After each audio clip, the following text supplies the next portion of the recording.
Moltes gràcies a tots per la vostra assistència i aquest és un acte que organitzem a la Societat Catalana de Física per celebrar commemorar 2 aniversaris.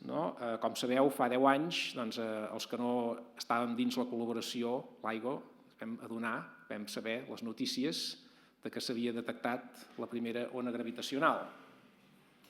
I també fa un any va morir Yvonne Choquet Bruhat, que és una gran contribuïdora a tota la ciència i la teoria que hi ha al darrere de la detecció i la interpretació. I per això vam pensar de fer aquest acte per explicar la detecció de les ones gravitacionals, explicar una mica, tenir unes xerrades de revisió sobre l'estat actual de totes les deteccions i la recerca sobre ones gravitacionals i cap on anem, i explicar també la contribució d'Yvonne Choquet Bruhat i fer un homenatge a ella.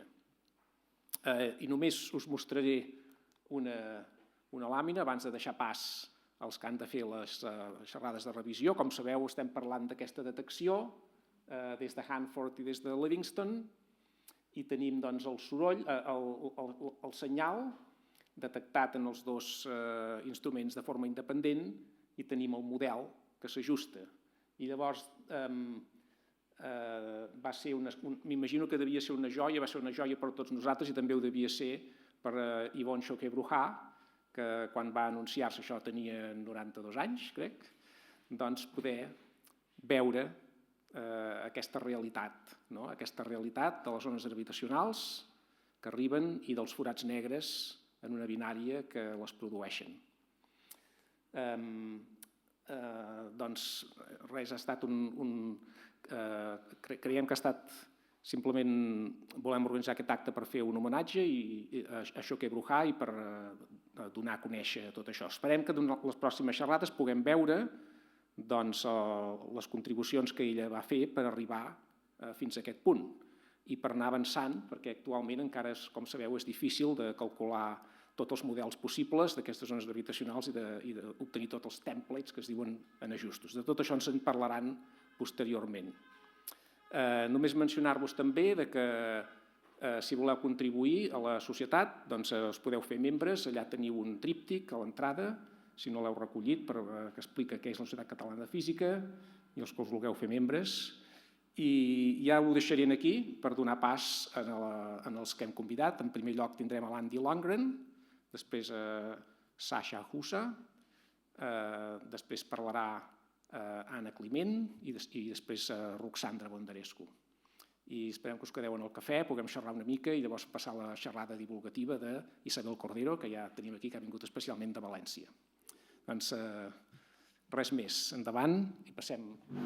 Please, Andy Longren. Com sabeu, les primeres 4 xerrades seran en anglès i després serà en castellà i català.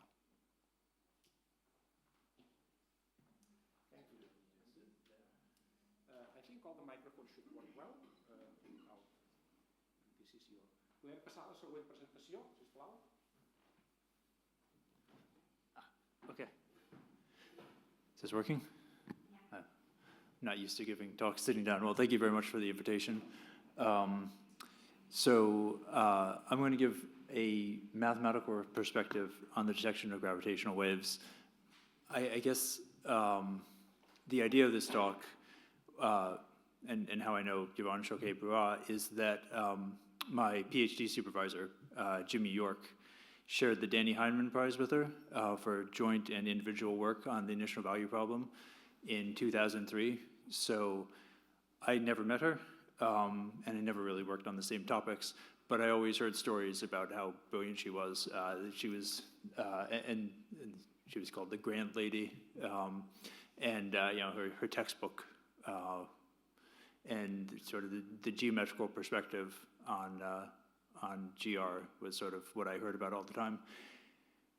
So when I graduated from PhD and then went into the field, gravitational waves was the big thing. I had worked on theoretical GR before, and so I expected that I was going to make a gigantic change and work on something very different.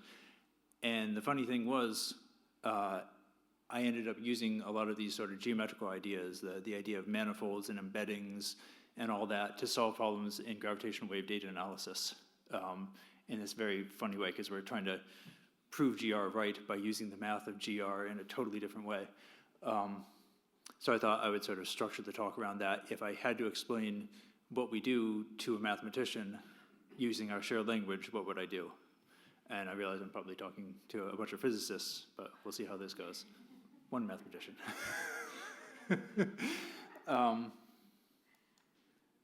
Okay, so just some background. I'm not really going to talk about the detectors. The detectors are amazing. I'm not going to talk that much about what gravitational waves are. I mean, they're basically the waves of space-time that you are given by general relativity, and I guess Yvonne played a big role in actually proving that those were real, right? Because they might, if you just take general relativity as it's sort of handed to you, and you see that there are waves, are they real? Do they mean anything? Is it just gauge?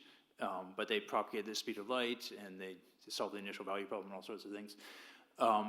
So they're the biggest prediction that we hadn't proven yet when I basically entered the field. They are really, really, really tiny signals. The waveforms you're going to hear later are very, very well modeled because we can solve the initial value problem, and we can basically put these on a computer or do it analytically, either way.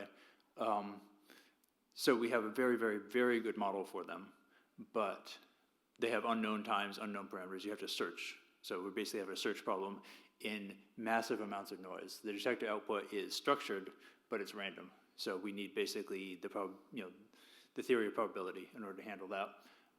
And we want to search all the data automatically, find everything in it with high confidence, as much rigor and optimality as possible, using whatever mathematical methods we can find. That mirror there that's the test mass that actually gets moved by the gravitational waves. It's 40 kilograms of very, very expensive glass, essentially, and there's a couple of those, and we measure the distance too, but we don't have units for it. So I decided to make up my own unit, because there are units for anything you want to measure. They're sometimes convenient, but gravitational waves are extremely, extremely tiny. So I decided to invent the unit of a milliproton. That's about the size that we're talking about. So that's a thousandth of a proton. So if a person were a proton, that's a millimeter. It's a pretty small person. In those units, a hydrogen atom, which is like the smallest thing we usually use to build our detectors, is the size of Jupiter. So we've got like a detector built out of Jupiters, and we're trying to detect a millimeter. And so that's why that's sort of my excuse for why is there a huge amount of noise in your measurement. We're not being lazy. We're not like cheaping out on materials. We're this is the best that humanity can possibly do in terms of measurement for at least the next couple of years. So then we've got two things. We've got signal and we've got noise. I didn't steal that from any popular science popularizer. So the signal we'll learn more about. It's this nice, actually surprising, I think Carlos has a paper on how surprisingly smooth it is in the transition. So you've got this, it's kind of difficult to use the laser. I'll just mention it. So you've got this in spiral, the very slow sort of evolution at the beginning, and then you've got this ring down, this clunk at the end, and then somehow the evolution is smooth. So it's actually a very beautiful signal. The noise, less so. You can see that the units there are still in milliprotons, so 10, 100, more or less. And the data itself is like a few kilohertz, right? It's actually audible. You can just listen to it if you really felt like it. So the signal is pretty well understood with a huge amount of effort that you're about to hear about. The noise, it's hard to describe looking at that. So the first thing we need to do is make a statistical sort of understanding of the noise.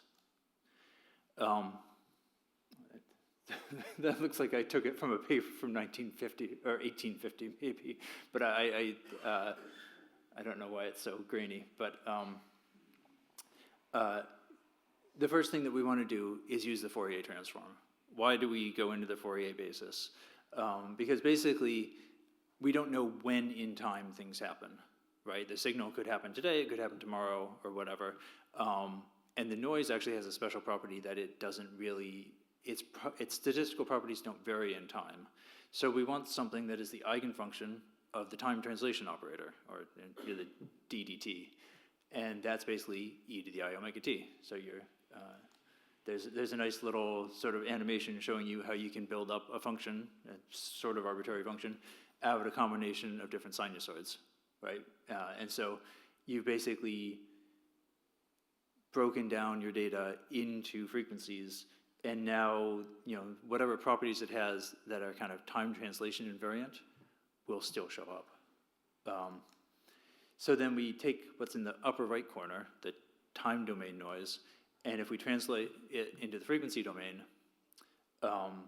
you can then just sort of average out and you get something that we call the spectrum. It is essentially how much noise do you have at every frequency. And that is the thing that is basically static, right? The noise itself is all over the place. It's completely random. You can't predict it. But if you give me any particular frequency, I can tell you what the variance is there. I can tell you how much there is of that noise. And believe me, the people who study the detector, it's been a while, but I can still remember like a lot of those features, like why it's at the low frequency, it's ground motion. At the high frequencies, it's basically the fact that, I calculated this number and then forgot it, but it's some ridiculous number of photons per second. I think 10 to the 53 maybe.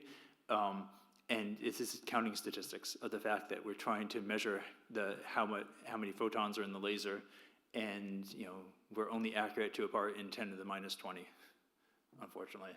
So that's why we have the noise. In the middle, it's all sorts of other things going on. So we have this spectrum that's not great to deal with.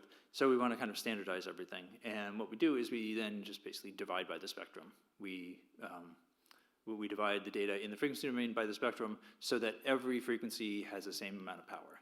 That's called whitening. And essentially what's happening is now if you've got two different times, their noise should be correlated, but if you do this, they're not correlated. And mathematically, now we've basically taken something that with correlations between every sort of 2 points in the data and gotten rid of them completely. And at only the cost of doing the same thing exactly to the templates. So the signal waveforms, we have to whiten them as well. So they don't look quite as nice, but they still, basically the data always now looks the same after doing this procedure, and the waveforms just get modified in kind of a predictable way. Then we have this thing called match filtering. And the intuition behind this is it's a dot product, right? So on the left is the intuition here. It's just positive times positive is positive, negative times negative is positive. So if you have a signal in your data and you have a template for it, you know what it should look like, and you multiply them together, you can get only positive numbers. Sum that up, you get a positive number. If you do that with noise, then, or with the wrong kind of signal, like we have on the bottom there, it's not the right signal, and so you get positives and negatives, and it sort of averages out to nothing. So this is the simplest way of looking at it. You just basically whiten the data, whiten the signal, match them together, take a dot product, and that tells you whether you've seen it or not. But that's not quite fancy enough.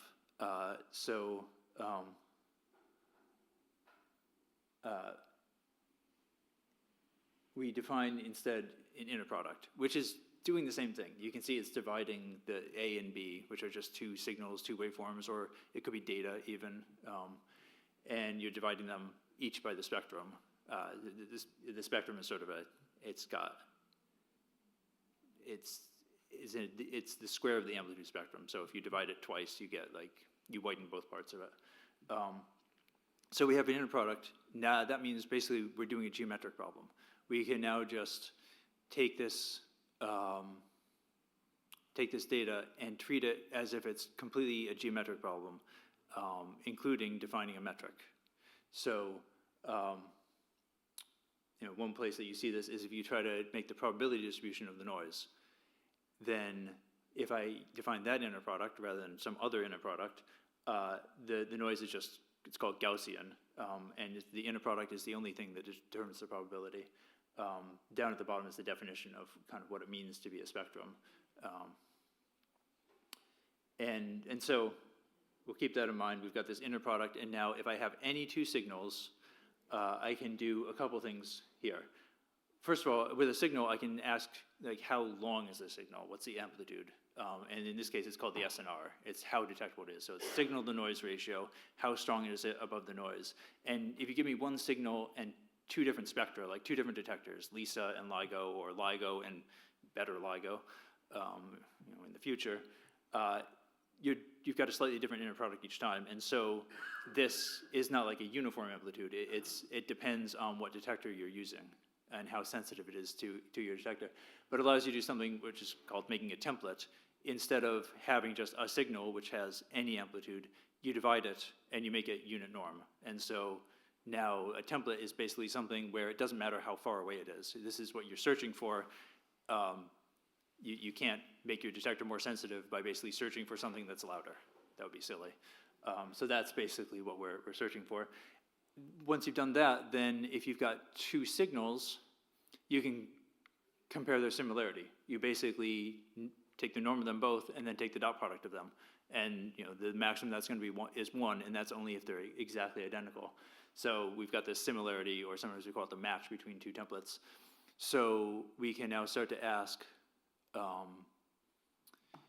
when we see something in the data, how loud is it? Like, how confident are we? What's the SNR? But also, if I have this signal and maybe another one that has a slightly different spin, slightly different mass, whatever, what's the similarity? How certain am I that what I see is this and not that? So that's what the dot product gets us, the ability to basically compare signals to each other. And I'll show you just how the match filter works. I mean, so if you sort of scan the template through the data, as it sort of passes through and you multiply them, it'll oscillate when it gets close, and then you'll get a peak when they line up. So basically, we're going to do this with the data. We're just going to take the template and we're going to slide it through bit by bit and get a peak whenever we think we see a signal. We do the same thing with the noise, and you see that, I don't think I normalized it quite the same, but you're going to get random numbers, but they're just going to stay small, right? You don't really expect to see, every once in a while you get an outlier. But that's essentially what you're doing, is you're doing that with all the data, and then when you get a peak, hopefully that's a real signal. I did that with one template. But here's the big problem that we were trying to solve basically as I entered the field. We need what's called a template bank, because we have no idea what the masses of things are. And in fact, it's going to turn out we don't know at all what the masses were, because we thought black holes were about 10 solar masses, because that's what we had seen in the Milky Way, or maybe 20 at an outlier. But we need to, it could be 10, it could be 10.1, 10.15, how narrowly do we have to search in order to find them? And of course, there's two masses and spins and all that. So we solved that with a template bank. We just have lots and lots and lots of templates. And now the important thing to do here is to figure out, how do we actually cover this space such that we don't miss anything? And this is where the geometry comes in. So this is, at least this rendered nicely. So this is what the waveform looks like. This is the stuff that you don't get from numerical relativity. Numerical relativity doesn't give you a nice closed analytical form. This is the in-spiral that people derived. And the funny thing is, I took this from a paper from 2012, and we don't know very many more terms than that, to be honest. It's a bunch of Feynman diagrams and exponentially more every term in here. But every one of these terms in this sort of Taylor expansion of the phase of the waveform depends on the masses, the mass ratio, the spins coming in beta, and then the spin-spin coupling in sigma. And so the trick that we found was to just ignore that bottom part of the page. Ignore that we know that these correspond to masses and correspond to mass ratios and all that, and just take all those lambdas, just say, okay, whatever the waveform is, it actually just looks like a Taylor series with some kind of coefficients. And some of those coefficients are physical. Some of them are on a submanifold of this whole space. Some of those are real masses that, if you put in some masses, you will get those values, and some aren't. But what we're looking for is a submanifold of this space. So we then define this metric, which is basically the Fisher matrix, if you want to call it that, but it's a metric on this space of signals. It tells you how far apart the signals are, at least when they're pretty close together. And you can see that that's just taking first derivatives with respect to those lambdas. And so what you get, and no one had done this at that point, writing it this way, you get a metric that is completely flat. So it's high dimensional, it's 8-dimensional, but in those coordinates it's flat. And so you get this big sort of metric of signal space, and the signals themselves, the actual physical ones, are a submanifold of that, like an immersion. So, why is the B here? Well, the B already knows how to pack things on a flat surface. A honeycomb or a hexagon is the perfect way of sort of packing things close together, so they're sort of as strong as possible and covering the space as much as they possibly can be. And so basically in those flat spaces, you figure out where that submanifold is, and you sort of tilt it a little bit to get it where you want it, and then you just lay down a honeycomb. It's actually 3-dimensional, so it's a slightly high-dimensional B, but it's the math. It's been proven in 2 and 3, and then I think 8 and 16, 24 dimensions. That they know the mathematicians know the best ways of packing things in very strange sets of dimensions. But 3 dimensions happen to be one that worked. And so we now went from being not really knowing how to cover this space to being able to cover the space perfectly so that we wouldn't miss anything, even if it had spin. We haven't really solved precession or eccentricity. There's progress going on. But this was all basically due to taking the signals and defining a metric on them, and then finding a submanifold and immersing it. How much time do I have left?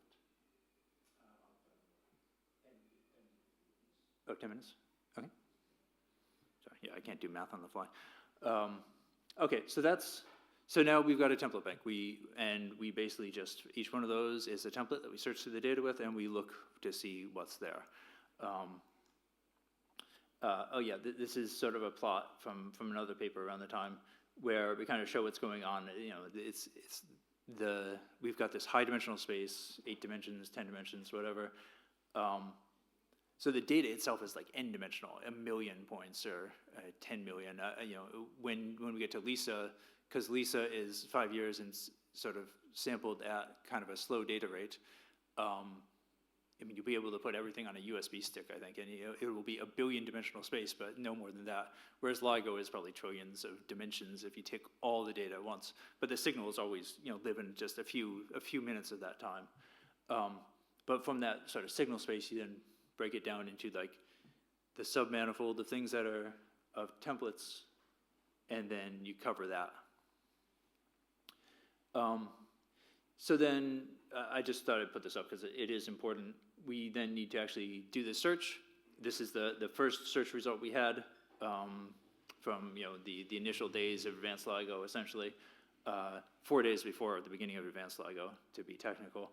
But we got a big outlier, which lay way above sort of the what you expect to see in noise, because it turns out that all that post-Newtonian work, all that sort of understanding of low mass sort of black holes, turns out that a lot of black holes are actually 30 solar masses and are very short.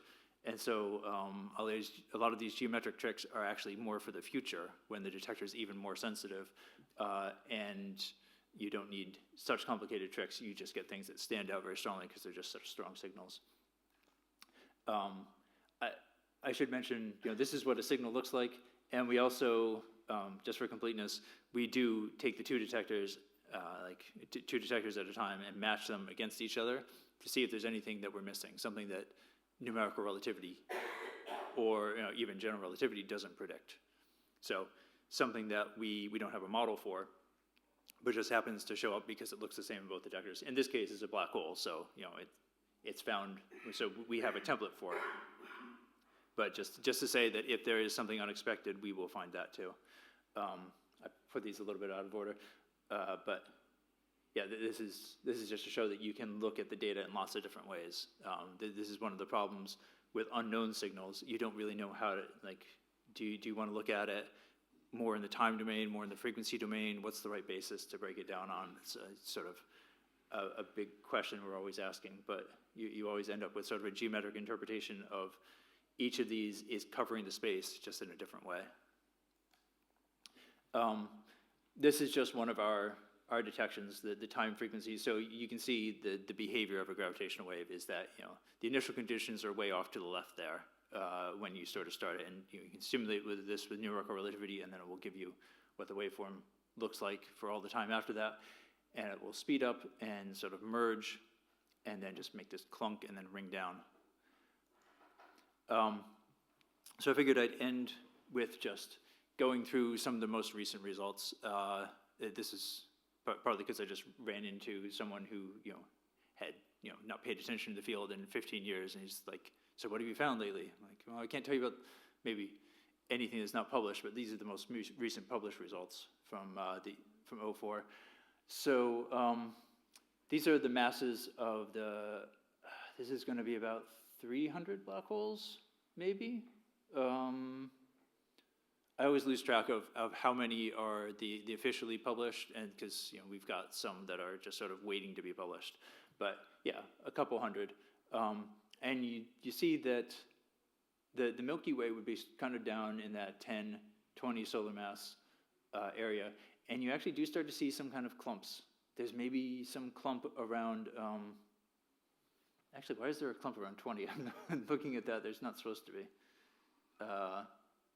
I would have thought it'd be 30, but there's sort of hints of clustering. Definitely black holes were supposed to be lower mass because we see them in the Milky Way where the metallicity is fairly high. Stars live a long time and you know, are not that large, but there's some very, very large stars out there, and they make things that are about 30 solar masses and even higher, where we're seeing things, you know, 50, 100, maybe hierarchical mergers where black holes have actually merged into other black holes, which, if that keeps going long enough, then you can actually start to see where supermassive black holes come from, except that takes a long time to get up to that size.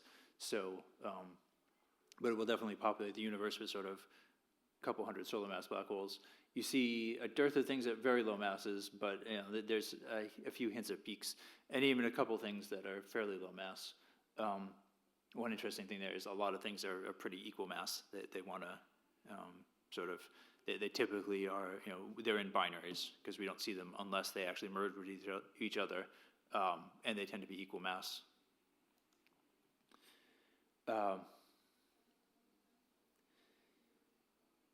So then this is also the other important thing is the spin, and we see that the black holes don't really have a whole lot of spin. They all cluster around zero. We don't really understand that. We expected them to really, because stars spin, and we expected when the black holes form, they should hold on to their spin and even grow because they're collapsing. But there seems to be a way they can lose spin as they sort of evolve, probably as stars. Black holes isolated shouldn't be able to lose spin. But there's some hint that when you get up to the higher masses, things are merging and they hold on to some of their spin. I think I'll skip through. We're starting to see little evidences of spin precession, meaning spins that aren't really aligned with the orbits. There's the mass distribution. There's that peak at 30 that I talked about. Right there. There's another peak at 10, and another one maybe right about there. So that's something for the people who study stars to explain to us.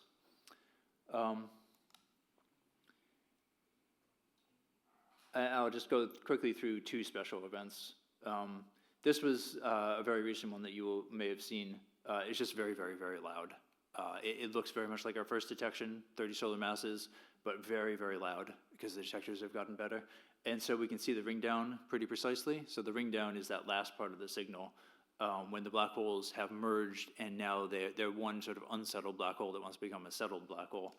And if you kind of compare the two black holes that went into the merger to what comes out, you can test the area theorem. Basically, the area of the black holes that went in should be smaller than the one that comes out, if entropy is, if the second law is true, because the area of the black hole is supposed to be the entropy of the black hole. And we can measure that to some sort of accuracy, that we can see the ring of the black hole, and it tells us, okay, yeah, it seems like it actually is becoming a settled spinning black hole, and one that has more area than what went into it.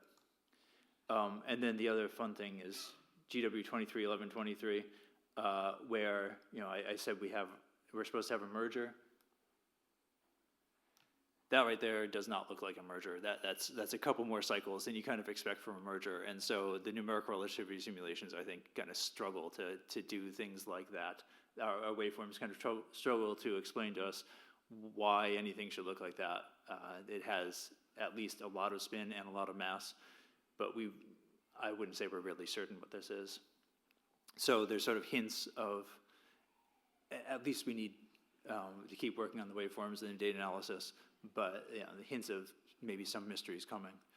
And I think I'll end there.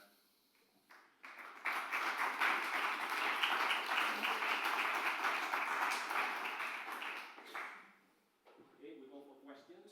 I don't know if I can use this microphone or which. For questions, maybe I can pass the microphone around for people who want to ask. Okay. So, any questions, audience?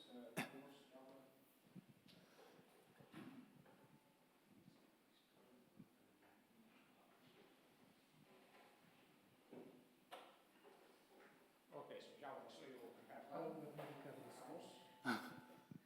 No, it's a curiosity. You explained before that in the space of templates, you can define this metric, which essentially is the Fisher matrix, right? But this can be a bit degenerate, and so you don't have maybe you don't have an inverse metric or things like this. So my question is, how much this mathematical structure has been pushed? I mean, what have people used this or find out other things about this metric? What this metric satisfies, or what is? So if you're only looking at the in-spiral, yes, and you don't go to high orders, okay, then it works very well, actually. So for neutron stars, it's what we use. Once you start to have the merging ring down, you have to be more careful, and so that simple idea doesn't really work anymore. You can still extend it.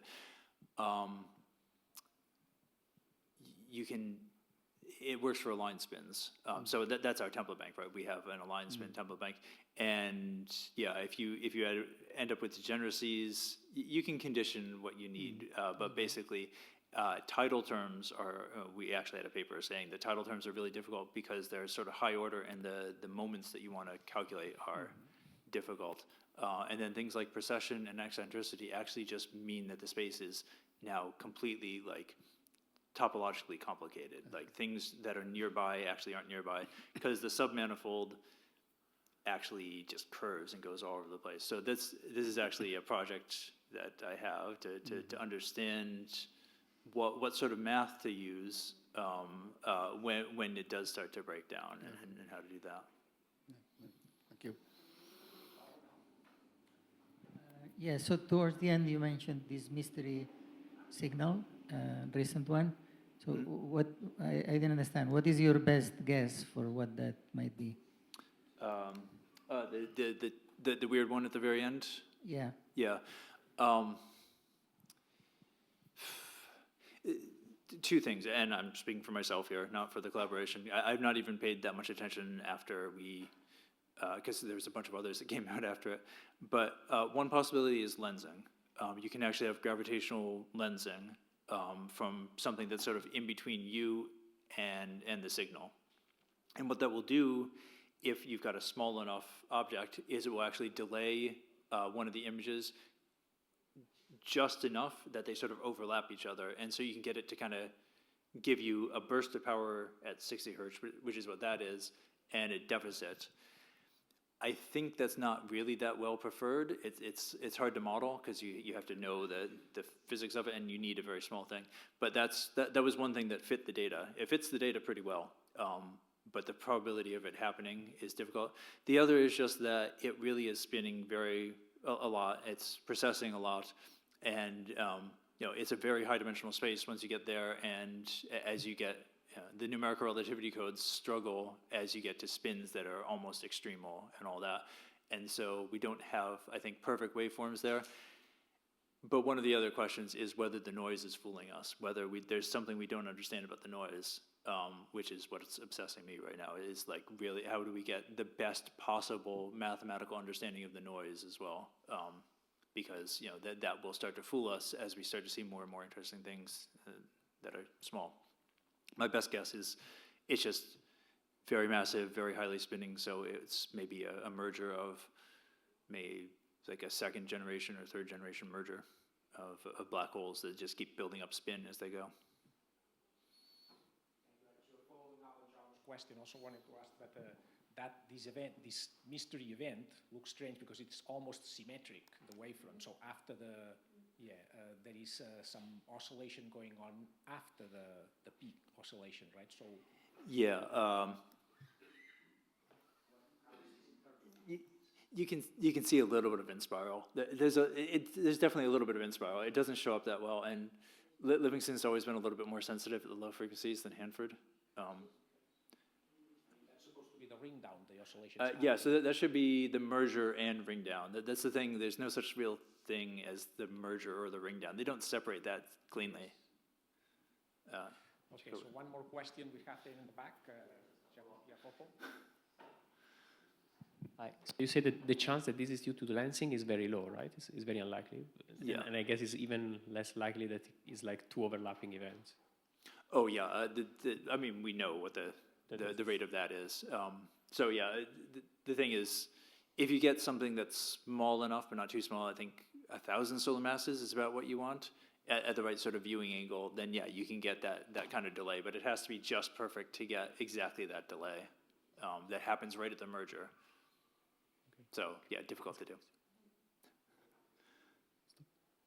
But we can always talk afterwards if you want. Okay, so thank you very much. I didn't mention in the beginning, Andy Langren is a professor at TIFAE, and I think he has been from the very beginning in the data analysis of LIGO, so we're very honored to hear from directly someone with his experience. And so we'll go to the next talk, Sasha Husa, who is at the Institute of Space Sciences.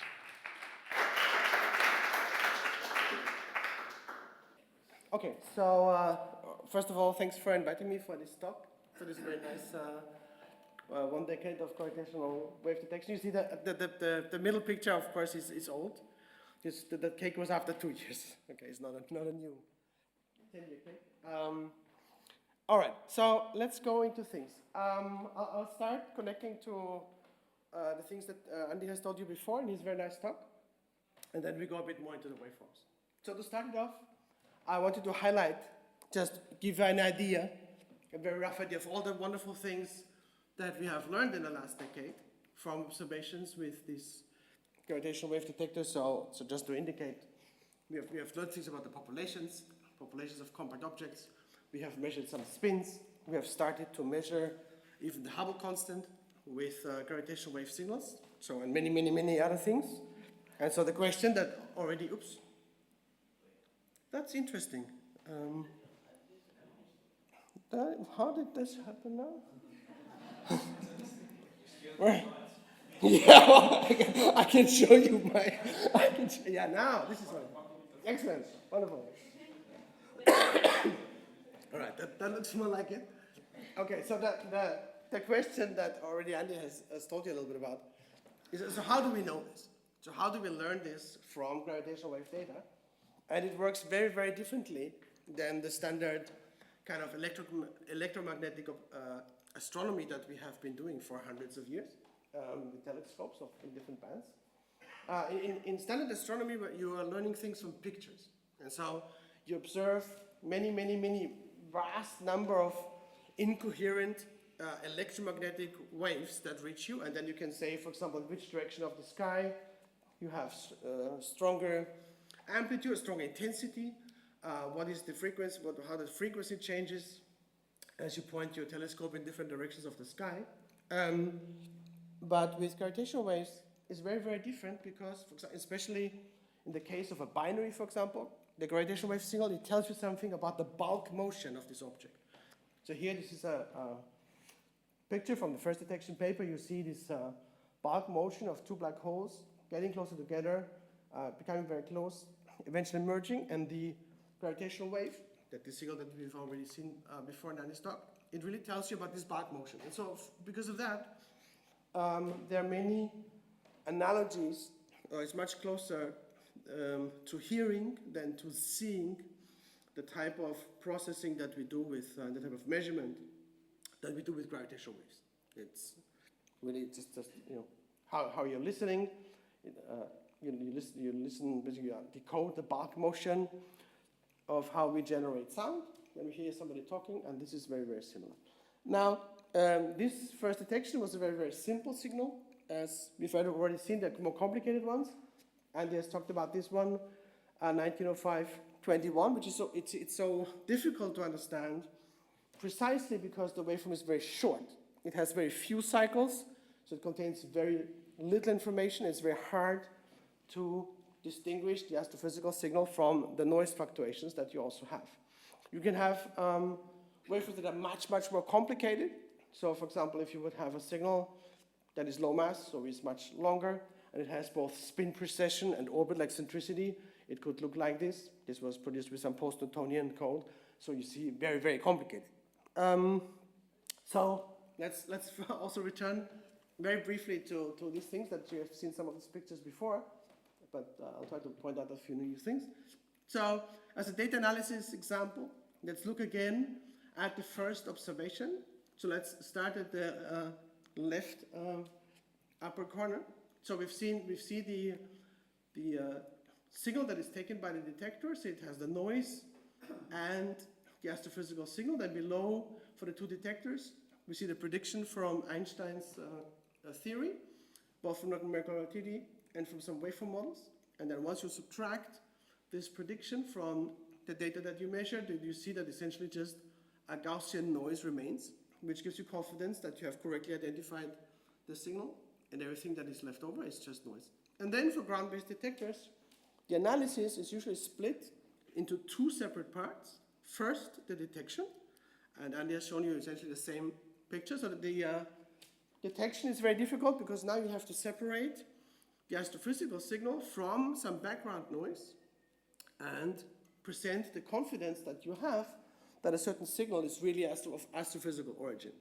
And for the first detection, we're very, very lucky because this separation works very well.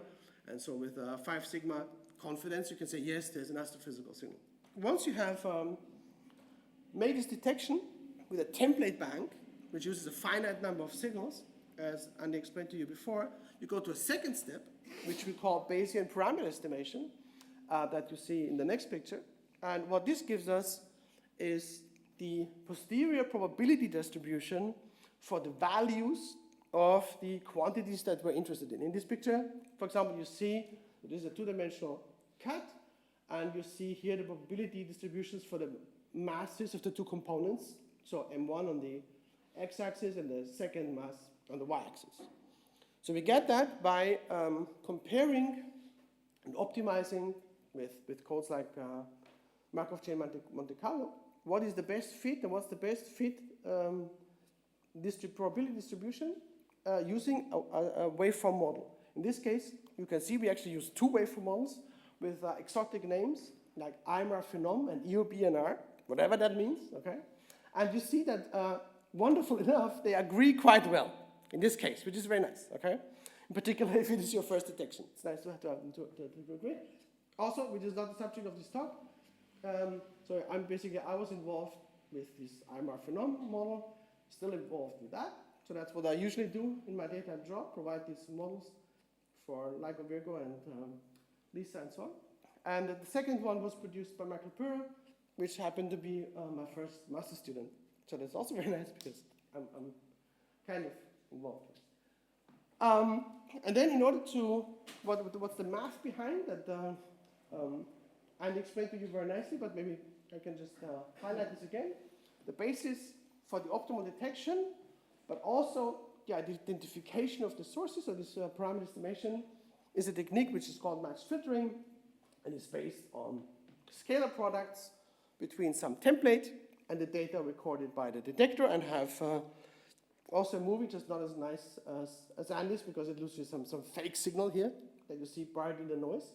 And so you shift the signal in time relative, so you shift the template relative in time to the signal, and then you compute this projection, and where there's just noise, you just get noise output, but when the template and signal they overlap, then you get some spike output, and if this is strong enough, you say, I have high confidence that I have detected my signal.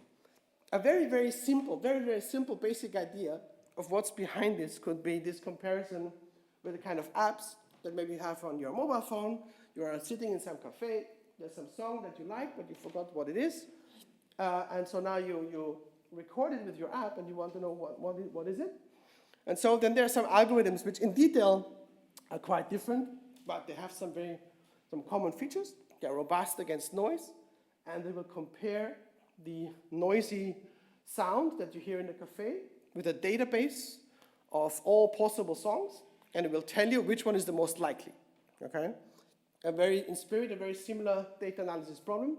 The relevant thing for this talk is that here the database is just given by the list of songs, and for the physics observation, you have to compute from the Einstein equations what are all the plausible astrophysical signals. So this database of songs, this is what you have to compute from the Einstein equations. So this is this challenge of waveform models for gravitational wave data analysis.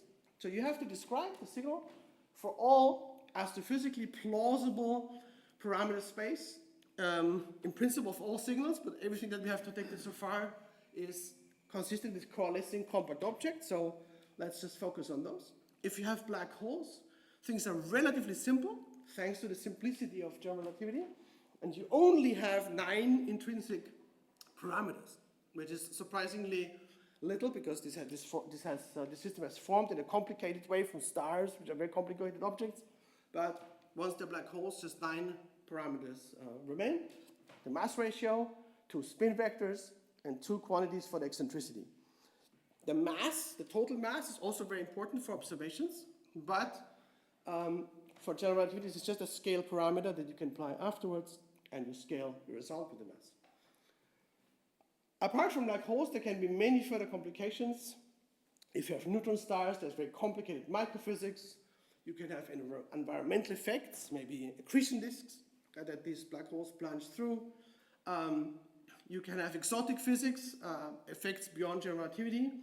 And then, especially relevant for LISA, we hope to observe extreme mass ratio in spirals, for which you have to use entirely different techniques. And then, so I'm just showing you again the kind of result that you get from Bayesian inference or Bayesian parameter estimation. The issue with this is that it's a very nice statistical procedure, but it is very, very expensive. You have to compare with a very high number of templates. And so the cost of the data analysis is dependent on the cost of how expensive is it to evaluate one waveform. In order to produce an analysis like this, maybe you have to, just for a single model, evaluate 10 million waveforms. So even on a supercomputer, you have to try to make these waveforms cheap. And of course, they have to be accurate and also robust across the parameter space, so that what you are measuring is really the astrophysics and not some systematic error. This is what is the challenge. But before you can have this analysis, first you have to solve the Einstein equations. And that is quite complicated. If you look at the Einstein equations, actually, if you look at the Einstein equations, they look very elegant, very simple. And that's why people like to work on general relativity. And then once they expand it in components, maybe they get some doubts, because it looks very, very complicated. And this is a 4-dimensional covariant formulation. It doesn't by itself tell you what is the initial value problem, what is what we usually use, at least in classical physics. We say there are some initial data. The initial data have, for example, 2 black holes, and then we let the equations tell us what happens in the future. So we want to follow it a four-dimensional space-time by slices, which correspond to constant time, specified as some initial data, and then evolve to the future. And we want to do it in such a way that this problem is well posed. There's a unique solution. It depends continuously on the initial data. There's no miracles, okay? And so it turns out that from going from this formulation of the Einstein equations to having a well-posed formulation of the Einstein equations, this is very complicated and was only achieved in the early 1950s, first by Yvonne Choquet Bruhat, using a very particularly elegant formulation of the Einstein equations, which is called the harmonic formulation, based on the harmonic coordinate system. She later wrote another very important paper with Garrosh about really the global aspect of constructing the space-time in this way. And then basically a little bit more than a decade later, when first stronger computers became available at the end of the 50s, people started to try and compute the collision of two such objects numerically. So this first seminal paper by Hahn and Lindquist. Once you have your equations in this initial value formulation, you might think, and you have computers, you might think that, great, what we have to do now is just type things up, type up these equations, and get a solution. It turned out that it really was not the case, and from the early 60s to the first successful evolution and wave extraction in 2005, it took about 4 decades. So this was very complicated. Why is it so complicated? There are many, many reasons. One is that general relativity is a gauge theory. It has very, very complicated constraints. It's similar to Maxwell's theory, but much more complicated. It has very complicated constraints. It needs gauge fixing, which means you have to fix the coordinates. But you have to fix the coordinates for a space-time that you have not yet constructed, that you do not yet physically understand. So you have to construct meaningful coordinates on the fly as you evolve the space-time. And this is very, very difficult. Because your mathematical description has constraint violating degrees of freedom, gauge degrees of freedom. These are not physical degrees of freedom. These degrees of freedom, they depend on how you have formulated the problem. So being man-made and not physical, they can become unstable. They can produce runaway solutions. And this is what happens unless you know exactly what you're doing. And that's why this took 4 decades. This is just a very brief summary of some of the ingredients that you need for a numerical evolution. So as I mentioned before, you need a well-posed initial value problem, in fact, an initial value boundary problem. And you want to have this not just for the very nice harmonic formulation of the Einstein equations, but you want to have some extra conditions on the continuum formulation so that it's easy for use in numerical relativity. For example, you want to be very flexible with the kind of coordinate conditions that you can use. But there was a lot of progress in the early 2000s to get quite a good and robust understanding. You don't want that your constraints grow uncontrollably, because you always work numerically, you work with approximate solutions, and so your constraints are not identically satisfied initially. There's a small violation. The small violation could grow. It could grow exponentially, and you don't want that. It's very difficult to avoid. You want to have a theory of the numerical stability of convergence for these very complicated numerical systems. You need mesh refinement to resolve all the different scales, the black holes that are very small, very compact, the orbits, the waves. This is expensive. You need a parallelization. This also adds a lot of computational infrastructure. You need, at least reasonably as accurate as possible, physical initial data and boundary conditions. You have to extract from a very complicated simulation, you have to extract the actual waves. And this is very complicated in general relativity because of the very elegant equivalence principle. And so really, without ambiguities, you would have to compute the waves at infinity, which in practice is very hard to do. So they have to do more approximations. You have to treat black holes and the singularity inside. So black holes have singularities, which is not very nice for computers. They don't like singularities very much. You have to cut it out in some way. You have to freeze the coordinate size of the black hole horizon. You have to find the coordinate system so that your black hole, which swallows everything, doesn't actually swallow your coordinates and just grows and eats up all your computational domain. They're black holes, so information only flows in. They act like a causal membrane. You have to make sure that this property is conserved for your numerical code. This problem that you have to cut out the singularities, there are two principal ways of doing that.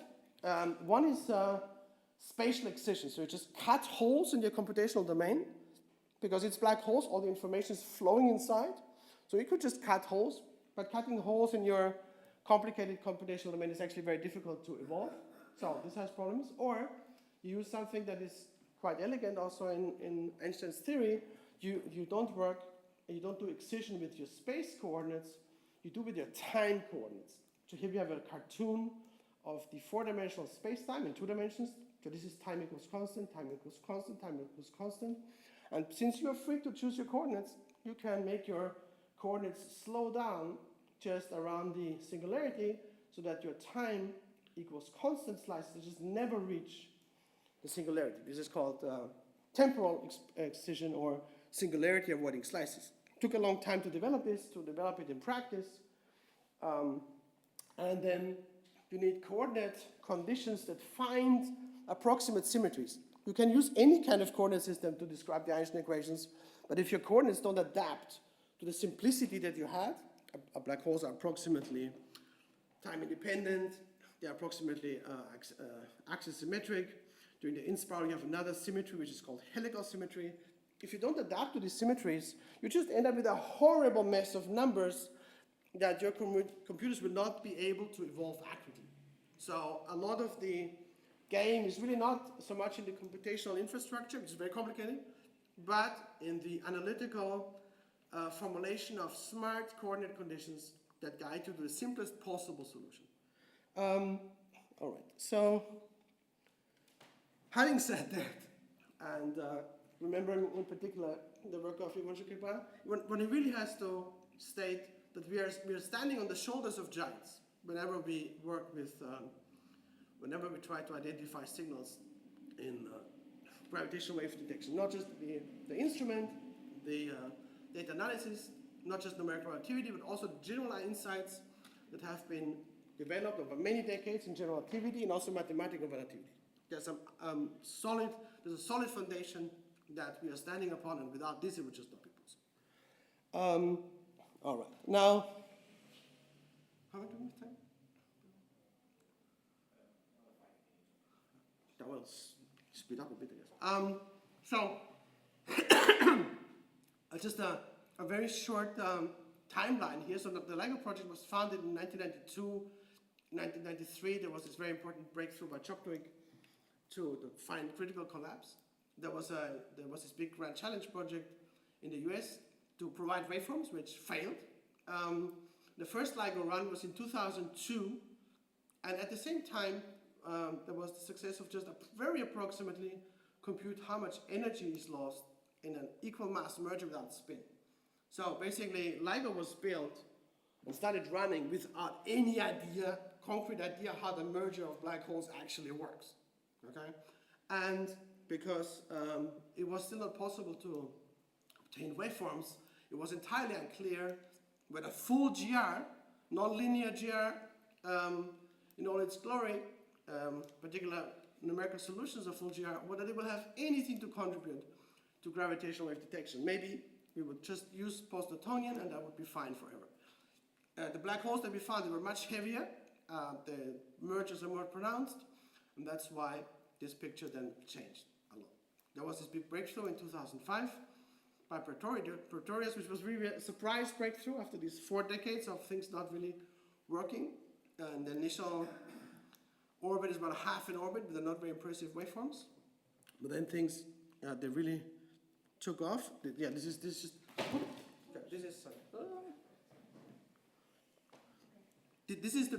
a painting of the cutting of the Gordian knot. Okay, the Gordian knot is here. There was really a moment like this. So suddenly you could do things that were not possible before. So then we were free to explore many other questions. Neutron stars, high energy collisions, beyond GR effects, but in particular to use numerical relativity to develop waveform models. So, and then for that we have to go from one very short, very poor quality solution for just equal masses to cover really a good portion of the parameter space. That is two approaches that are still developed in the field based on two types of excisions. I don't have much time to go into that, but this is what kept busy people busy really for the last decade, is to explore the parameter space with numerical simulations.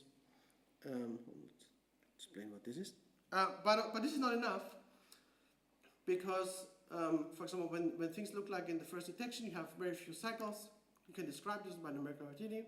But when the masses are smaller, the waveform is much, much longer. You have to also use post-Newtonian information from the in spiral. When the mass ratio is larger, you have to use other types of perturbation theory, the self-force expansion, for example. There's a nice picture that we've already seen before, I think, of different types of solving the Einstein equations in different regions of parameter space. And so what you have to do to describe the whole space of solution of astrophysically interesting solutions, you really have to compare results from different methods. You have to glue them together. You have to mix and match perturbative descriptions and numerical relativity to construct models of the whole parameter space.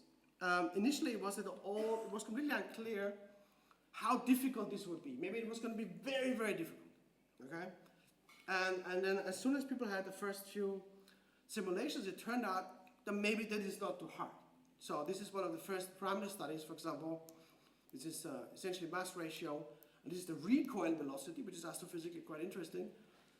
Here I think we did about 30 simulations. We thought we need lots of simulations to cover the shape of the recoil and how it depends on the mass ratio. But you see that this curve is really, really simple. Maybe 4 simulations would have been entirely sufficient. But we didn't know that. We didn't know how simple things really work. Here there's a very early paper just for the final spin of the final black hole in 2 dimensions. You see this is actually very, very simple. So this was a big positive surprise that modeling, while still elusive for the completely generic parameter space, modeling turned out to be a lot simpler than what people feared initially. And skip the details.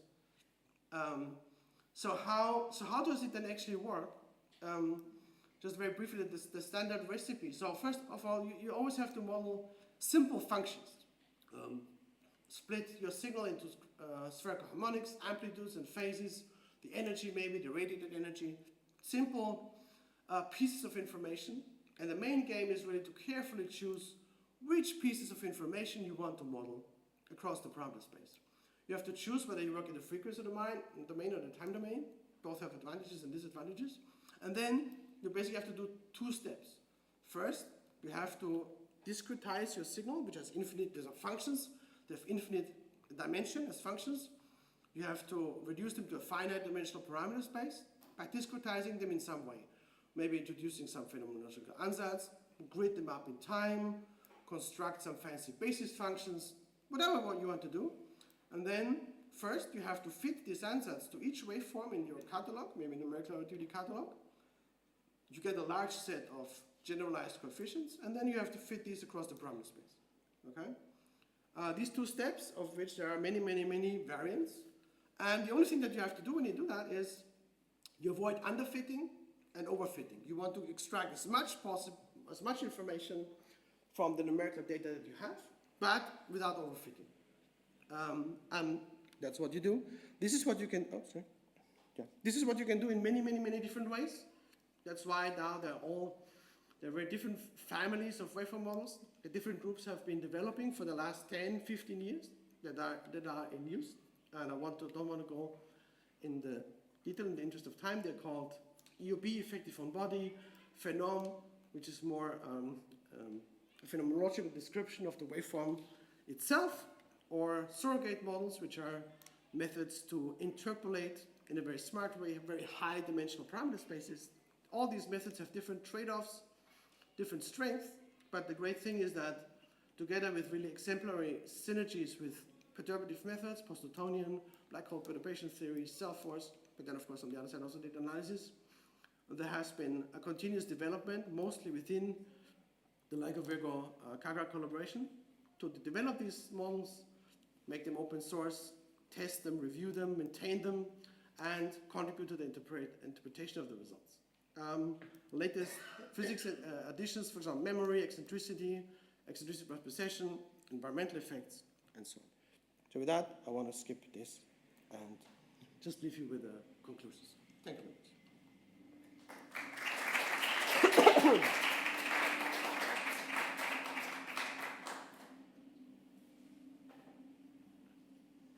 Thank you very much, Sasha. This is really exciting to see this development. So questions, please. Yes, Jacopo.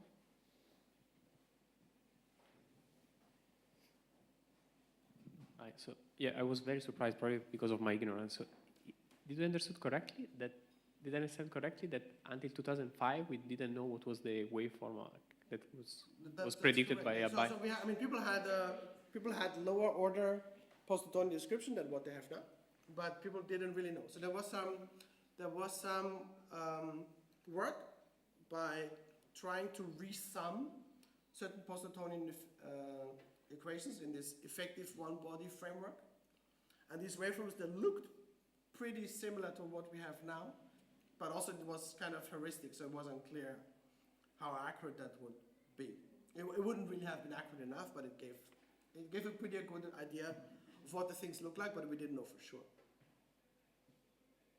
Okay, so when they decided to build LIGO, was really a bet that some theories would have Well, when come they out. decided to build LIGO, they did also not know that black holes exist.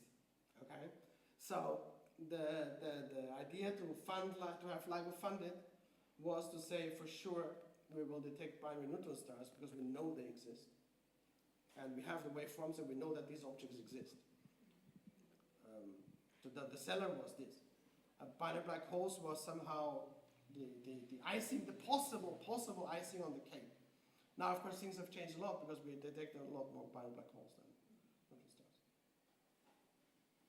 Okay, other questions, please? Yes, Alberto.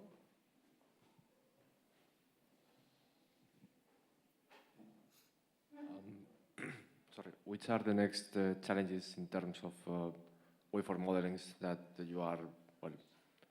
you see for next LIGO runs? Well, I think that one big challenge is that to have, at least within GR, vacuum GR, to have generic waveforms, which means you want to have both spin precession and eccentricity. And so the waveform models that we use in day-to-day data analysis, we have some that have spin precession, we have some that have eccentricity. We don't yet routinely use models that have both. And we need such models, and we need them relatively fast and efficient.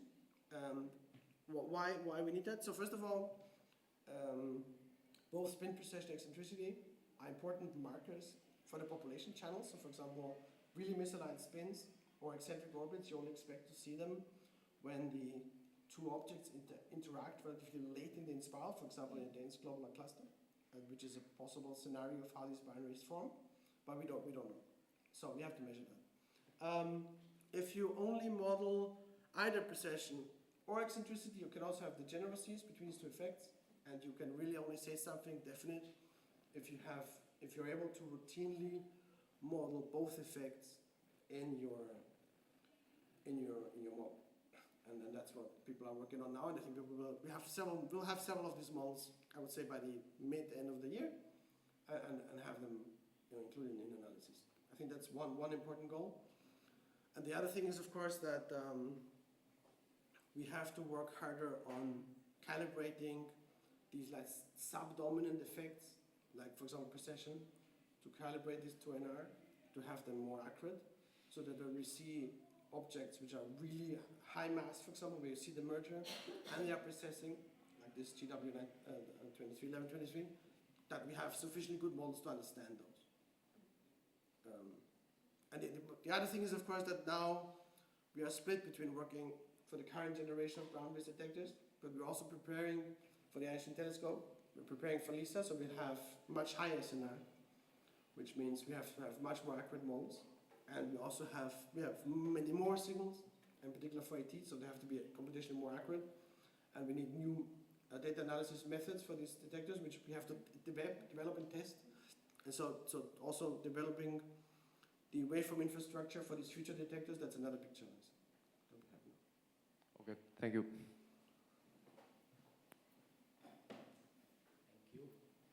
Okay, so maybe I'll just ask another question that I wanted to say thanks for giving this talk, because I really was looking forward to try to understand this thing about there is this gap between the work of Choquet Bruhat saying that this is a well-posed problem in partial differential equations.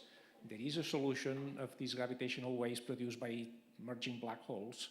But then to go from here to the numerical implementation, these numerical tricks you have described to actually do the calculation obtaining a numerical result has taken so long, right? And these 40 years, and then finally there is this breakthrough. So it's very interesting that 10 years before LIGO did its discovery, we started to get this precise machinery, and we eventually, in the end, had a good prediction. So this is still a very interesting story. Well, I think one has to highlight that when people didn't have a good mathematical theory of how the equations behave, for example, many people thought that you have to develop special numerical techniques for GR.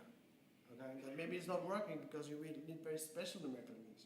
In the end, you don't need special numerical techniques. You just have to understand what the equations are that they should be treated, how particularly the continuum formulation, and then we can use very standard techniques. Okay, well, so let's thank Sasha again for this great talk.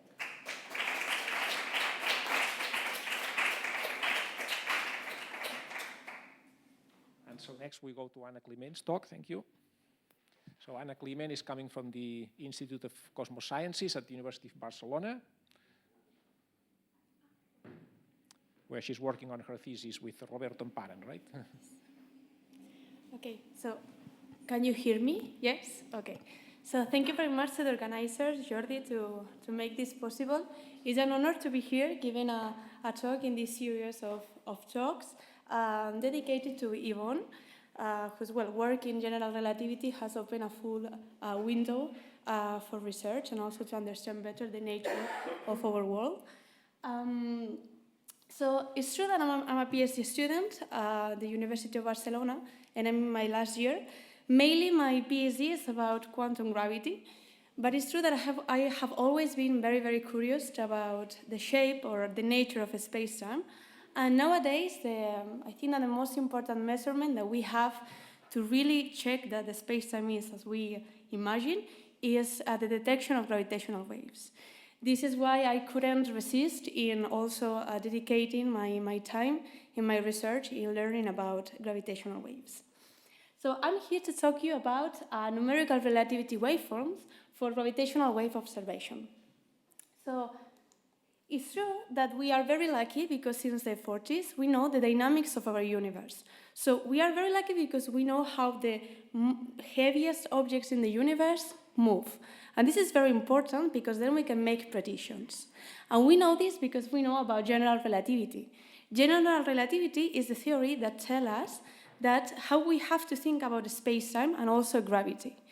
We have to think about a space-time as a geometrical manifold, as you can see in this picture over here, and we have to imagine that heavy objects are going to deform this manifold in such a way that we are not going to think about gravity as a force acting at some distance between two heavy objects, but we are going to think of a gravity of a manifestation of the curvature of the space-time. And this is very important because this was a breakthrough in the moment as we have to change the way that we were thinking. As a very important consequence of this is gravitational waves. Because remember that I told you that the space-time is this geometrical manifold. And what can a manifold do? Vibrate. It can fluctuate. But we need a very, very heavy energetic events out there to really be measure a fluctuation in this space-time. However, if we do it, what we are doing is measure the fluctuation of the space-time itself, and this is why this is so important to measure. As I told you, this fluctuation, we need a very heavy event in the universe to be to be able to detect this gravitational wave. And the kind of event that I'm going to talk to you today is the binary black holes. So we are going to see that two binary black holes are going to orbit and they're going to merge. And this is going to create a gravitational waves, and the thing is that we wanted to detect this gravitational wave. Okay, so this is simple, or at least it seems simple. Let's say we just want to measure a vibration in the space-time, but this is much more difficult than that I thought when I was entering this project. Because it seems a bit contradictory, but to detect gravitational waves, we need to exactly know what we are looking for. Because these gravitational waves are very, very weak. And this means that if we are not aware of the time of the shape of the waveform that we are looking for, maybe this waveform arrives to our detector and we miss it because we are not paying attention. So we not only need a lot of instruments or detectors that are very, very, very precise, but we need a very strong theory that tells us exactly what we are looking for, because we need to predict what we are going to detect. But we are lucky. We are very lucky because we have the theory that I told you before, that is general relativity. And there was also a lot of work going on later, as for example, the one done by Yvonne, that she, for example, told us that Einstein's equations define a well-posed evolution problem, in the sense that you can give me initial data and then I can perform evolution in order to predict what's going to happen. And this was very important because then we have everything we need. We have all the ingredients. We have a robust and powerful theory which we can predict things, and therefore we can look for the measurements that we want. So let's do it. One thing that we know about general relativity are these gravitational waves. And what is the theory telling us about these waveforms? So imagine that we are going to talk about binary black holes. So imagine that we have two black holes that are located at some distance, one from each other. So maybe at some point they start to feel the gravitational field of each other, and they just start orbiting. While they start orbit, what general relativity says is that the system is going to start losing energy because this system will emit gravitational waves. And what happens is that in this emission of gravitational waves, the binary black hole the orbit is gonna shrink, so the frequency of the gravitational waves is gonna increase a little bit, which will be the step 2, let's say. And the black holes, let's say, are closer and closer. And finally, what would happen is that the black holes are going to merge. That is the step number 3. That is the most energetic one. There we have a lot of radiation emitted by gravitational waves, and this is why we have a peak. And after the merger, what we get is a single object that is just a single black hole. So the gravitational waves will relax and die away. And this single black hole will not emit gravitational waves because it's spherically symmetric, so there's no gravitational wave emission. So let's say this is what the theory tells us, and this is what we know about general relativity. So we just have to look at this pattern in our signal and see what we get.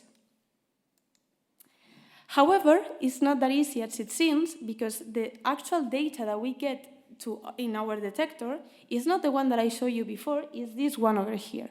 Whereas you can see we have a lot of noise, that it's the red lines. So it's like we really have to know what to look for, because we have to, in all of this noise, we have to find the blue line, that is the actual physical waveform that will tell us about the source and about the astrophysical properties that we want to infer. So this is what is important to have predictions and to have a catalog of waveforms in order to compare the data that we get from the expected signal. So the idea basically is that when we detect a gravitational wave, we don't detect it and say, aha, I know that I have a binary black hole because I detected the source.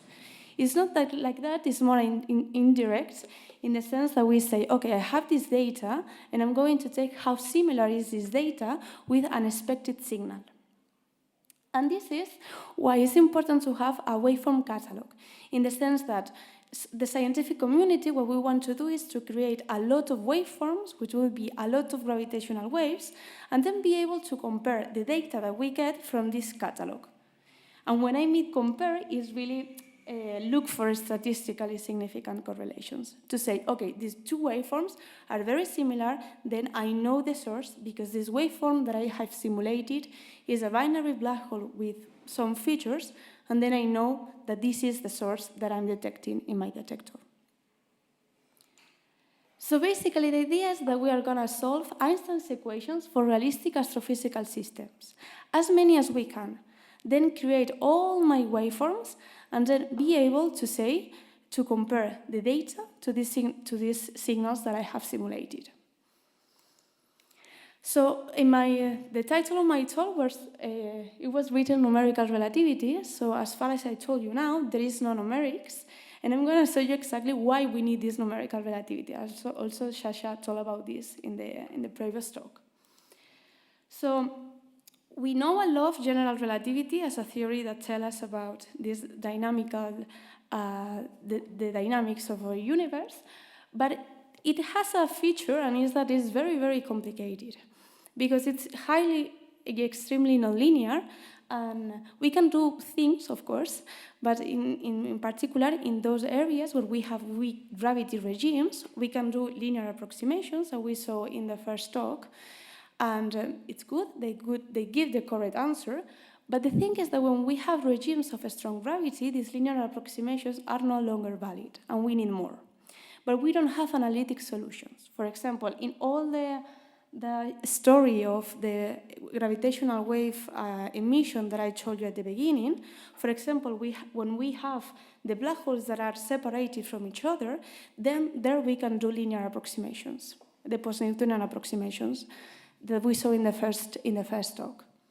However, when we are in the merge, when the black holes start to meet each other, then we have a very strong gravity regime, and we need numerics. And why numerics? Because we have no idea how to solve this analytically. It's too complicated. So this is why we need numerics.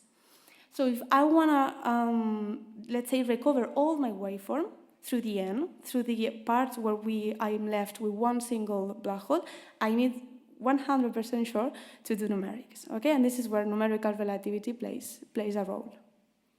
So I think that everyone that do this detection of gravitational waves at some point has to go through numerics, because we don't have analytic solutions. So the idea is that we are going to add another adjective, and we will say that we have to solve Einstein's equations numerically, because we want all the history of the gravitational wave, because that is the one that we will detect in our detector. So let's do numerical relativity catalogs, which would mean doing numerical relativity, solving Einstein's equations for a lot of astrophysical situations, and generate these waveform catalogs that I told you before. The idea is that this is nothing new. We have been doing this, or the scientific community has been doing this for a lot of decades. These are some numerical relativity catalogs, ESXS, READ. A lot of astrophysicists has used these catalogs in order to infer astrophysical properties that we have outside. And the idea is that each one of these catalogs is going to explore a different parameter in our phase parameters.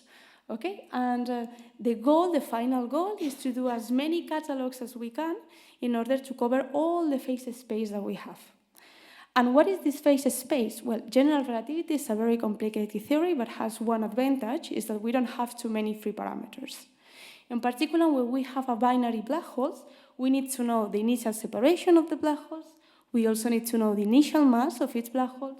We need to know the initial angular momentum of each black holes, and also the angle. We know that the black holes also can spin, so we need to know the spin, and we also need to know the angular momentum. So there are not too many variables, but when we're doing numerical simulations, when we are running simulations, these are a lot of numbers, and each one is giving us a different simulation.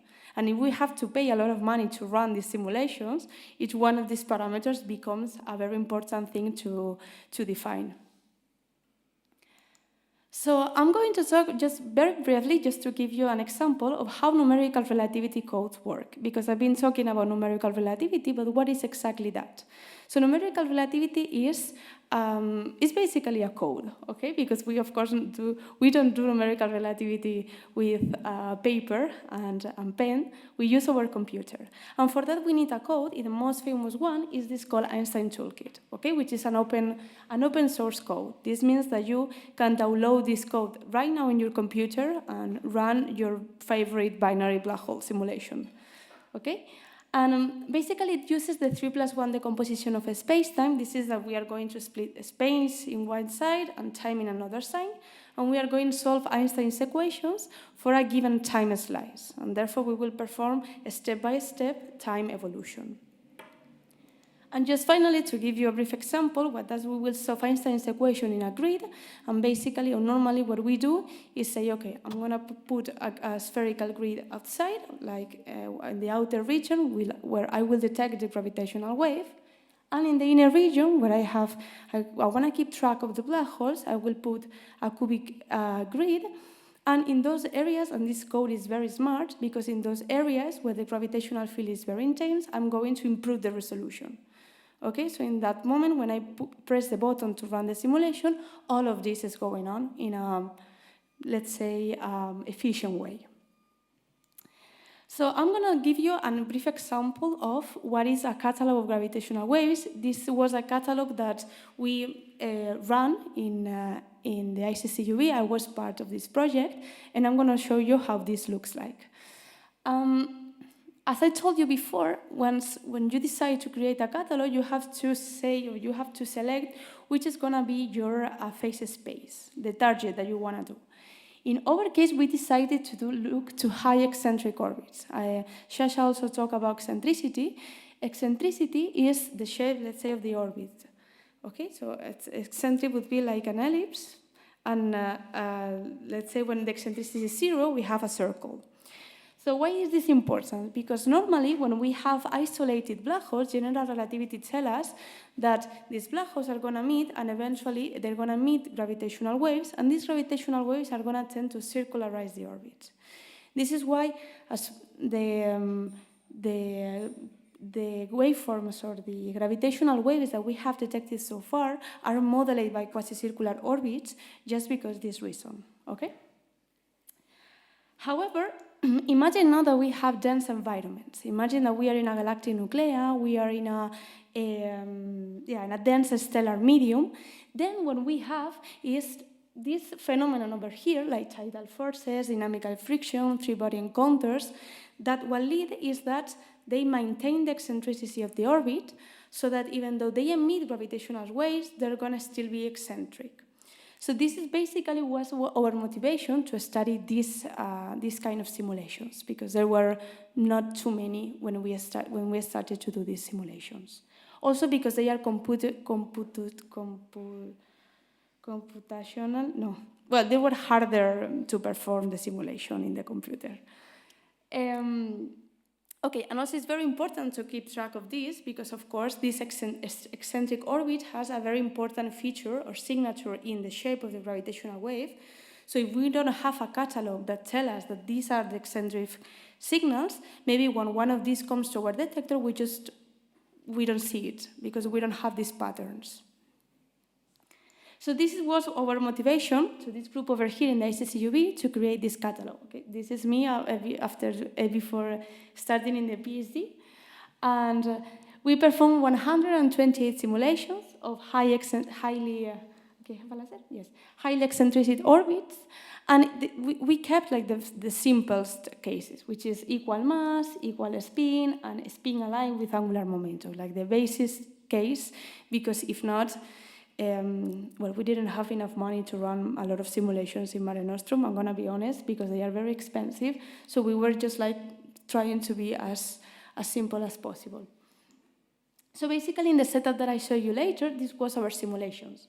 We keep the initial separation equal for all the simulations. Then the initial mass, the mass ratio was 1. This is m2 over m1. And the sum of each mass is 1. And then we change the angle and the initial momentum. But we decided to put these values in such a way that we get eccentric orbits. This is the most important thing. And basically, we took the spin of the black holes to be equal and also align with the angular momentum. And this is basically what we get. Normally, when you present a catalog, you do something like this, which is like your initial values. This is the phase parameter that we covered. And you can see the values for the angular momentum, the spins, but also let's check about these ones, because it's the important ones, which are the eccentricity. Okay, here we have, as you can see, from 0.62 to 0.79.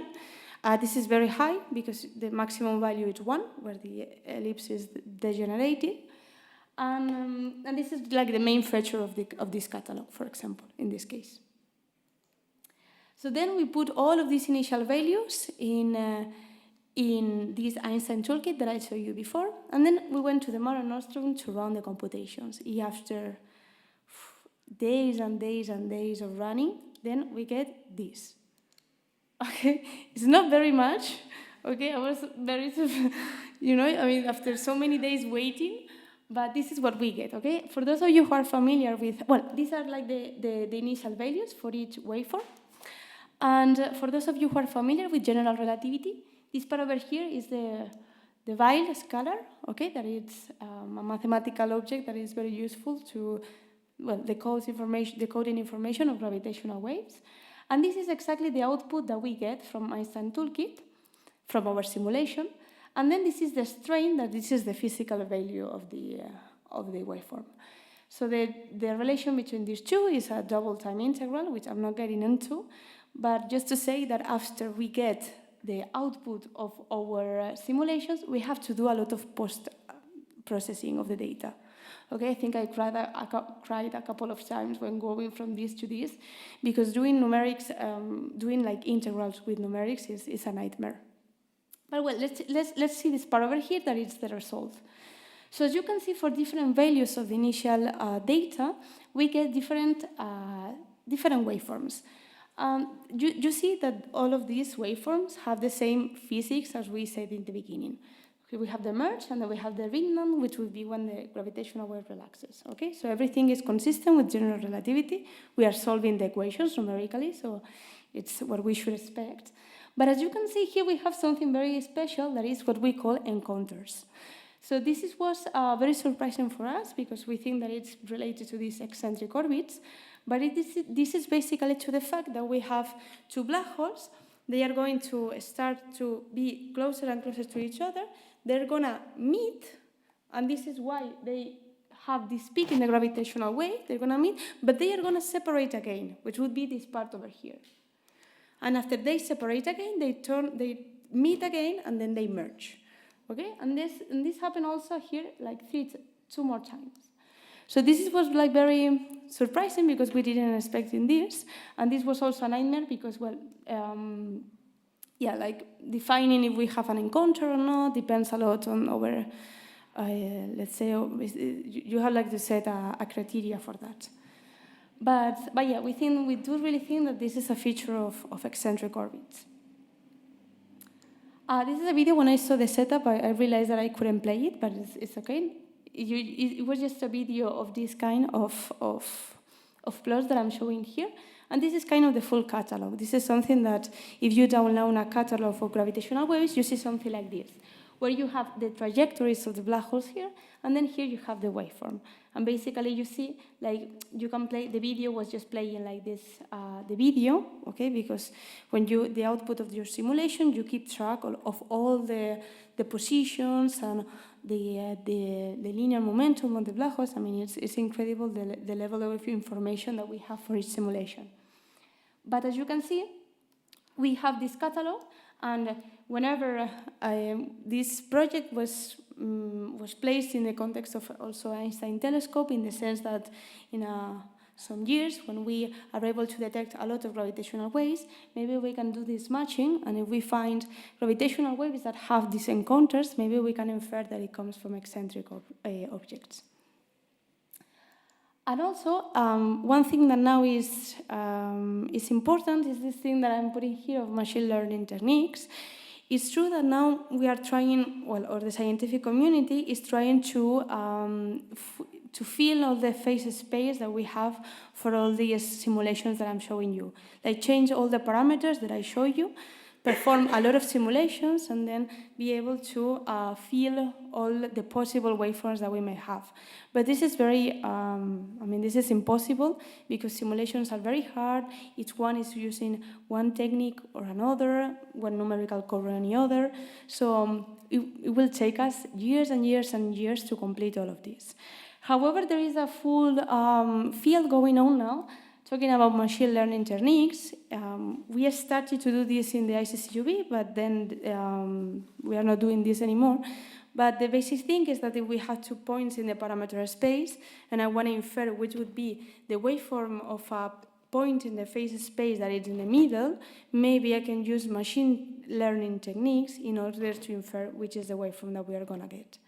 Okay, so this is a very, I think, promising field that requires a lot of knowledge about machine learning, but also about gravity.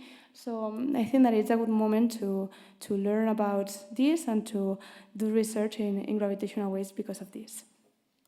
And yeah, and this is all. Thank you very much for your attention.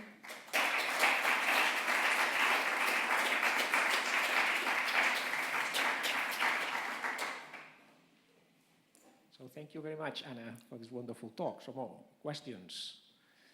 Yes, Roxana, please. So Anna, can you tell us a bit more about your catalog? How many simulations do you have? The catalog that we did, it was 128 simulations. I mean, at the beginning, it was much more, but we had to eliminate a lot of them because, like when you run a simulation, it's not 100% that the output that you get is perfectly correct for doing Okay, and this covers physics. the eccentricities that you discussed? Yes, exactly. And then the spin, how much do you vary the spin? The spin, it's here. Okay. So it's not very high, let's say. But yeah, but we keep it like the same in order to make the code faster. Okay, thank you. Okay, so Sasha. I was curious. So when I was curious whether what you did exactly to determine the initial momenta. That you did you use some PN, for example, to try and hit a particular value of the eccentricity? Oh yes. And then were you able to afterwards determine the eccentricity of the simulation and compare how it compares to what you tried to achieve? And Yes, exactly. I mean, it's true that for another catalogs, we inferred that these values of the momentum were going to give us eccentric orbits. Therefore, we did it and we saw that it works, and this is why we kept this. Well, for the thing is that in gravity, in general relativity, there's no way to define eccentricity, so we do it in the post-Newtonian formalism. And then we saw that for in some catalogs there were some eccentric simulations run, but maybe one or two. So therefore, we took like these values and put them in our simulations. Then we computed the eccentricity, and we saw that they were eccentric. how did you compute the eccentricity? How did you compute it in these cases with strongly eccentric cases that are not so long? So how did you compute the eccentricity? I think that we use until the third order in post-Newtonian evolution, formalism. I see. Yeah. Okay. There's like a enormous formula that we have Okay. Thanks. to program. Okay, any more question? Jaume? Yeah, just a curiosity about this eccentricity issue. So it was earlier mentioned in the talk that in the mergers that have been seen, not eccentricity, but the spin is not so large as it was expected. So, and here you mentioned that you didn't go to very large spin either. Yes. So that seems to be a happy coincidence in the sense that there is not that much to be seen at high speeds. Is that correct or not? Yeah, is that correct? It's true that our goal in this first catalog was just to have like a first impression of what would be to run these kind of simulations. The idea was to have more catalogs with more, let's say, a spin. To see, the thing is that the cost, like numerically, is very, very hard to put a spin in black holes. So this is why we decided like to be cautious and say, okay, let's perform this first, and then maybe we can get another release and learn more about a spin in these cases. But yeah. Okay, so one last question there. Alberto.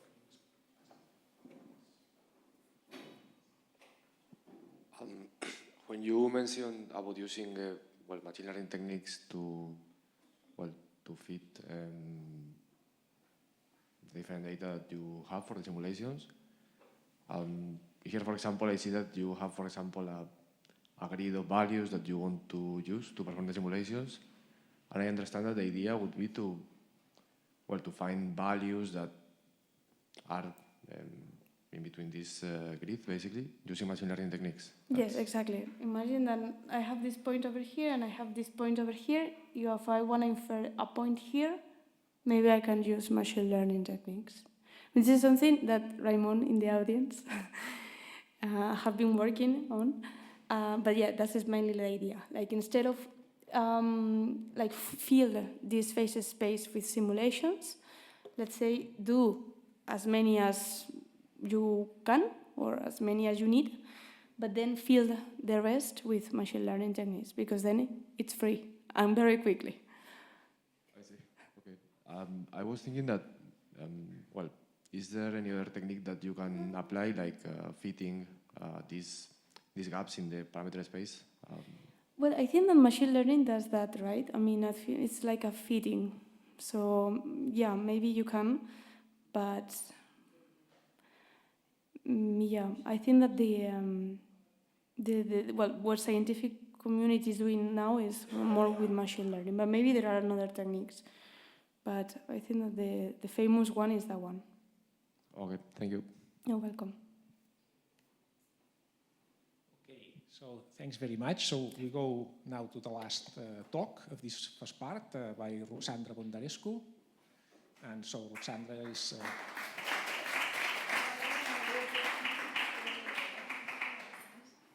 So she's a new professor at the Institute of Cosmos Sciences.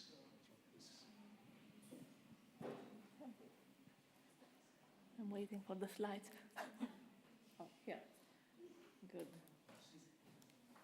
So I am very happy to be here today and talk about the impact that Yvonne had on gravitational wave science, and about the first detection, which was the first detection that brought gravitational wave astronomy to us, the first neutron star binary detection. So when I asked my son, who was 7 at the time, to draw something about the neutron star detection, he draws this. So he drew some neutron stars and some gold and platinum necklaces around it. So the main thing that we learned from the binary neutron star detection, if I was to tell you one thing, is that heavy elements like gold and platinum and so on could come from binary neutron star collisions. And he made a very good picture of that. Of course, this is the actual signal. And as you see, it's covered by a big glitch, which was removed by code that was originally wrote by Andy with a number of colleagues. And these are some of the light curves. And of course, this is a picture of Yvonne. Okay, so really, when this first binary neutron star was detected, it was the beginning of gravitational wave astronomy. So people were very excited. And the reason is that we could combine gravitational wave detection with telescopes and light curves from optical and so on. But I want to point out the difference between gravitational wave astronomy and the rest of astronomy. So if you look at light, you have strong signals, and the more you observe, the stronger your signal gets. Okay? Whereas for gravitational wave astronomy, you have faint signals, with low signal to noise, and this is because the space is very stiff, so the gravitational waveforms are very weak. Okay, so this is why we need templates, we need waveforms like the ones Anna was talking about and Sasha, and we also need to understand the detector, the glitches, the noise, in order to be able to tell what is real and what is not. And this is a picture of LIGO, well, not a LIGO, of a schematic gravitational wave detector, okay? So some of you probably know, but the idea is that you have a laser, and if there is no gravitational wave, the light bounces off mirrors and then cancels, right? And then you don't see anything because the light is out of phase. And if you have a gravitational wave, even though it's very tiny, the light, there's a phase difference, and then you see light. And then you're trying to infer from that light what it is. Okay? So going back to the history of the field of gravitational waves, started with Einstein, who proposed the solutions, but we didn't know that they were real. And what Yvonne did in this mathematical journal was to show that they were real, they were unique, and they were solutions of the nonlinear Einstein equations. What Einstein showed that the solution of the linearized Einstein equations. And also that they propagate at the speed of light. So basically, she helped define gravitational waves. So when you hear people talk about gravitational waves as localized disturbances in the space-time that propagate at the speed of light, we can do this because of this paper from 1952. And often Einstein gets the credit, but people forget about this other paper unless they are working in mathematical physics, like you're going to hear later from Isabel. Okay. So once Yvonne wrote this paper, and she shows that basically it's worth looking at gravitational waves, that they are real. Okay, so people, it took a number of years, but people started to think about detecting them. And the first who did this was Joe Weber, and his collaborators. They built detectors all over the world from Barr detectors, right? And the first sources that we thought would be seen by Barr detectors were supernovas, that's because we didn't see anything else. And soon after, Jocelyn Bell-Brunel saw the first pulsar. Of course, the pulsar wasn't going to emit gravitational waves. It was emitting radio waves because it was an isolated pulsar.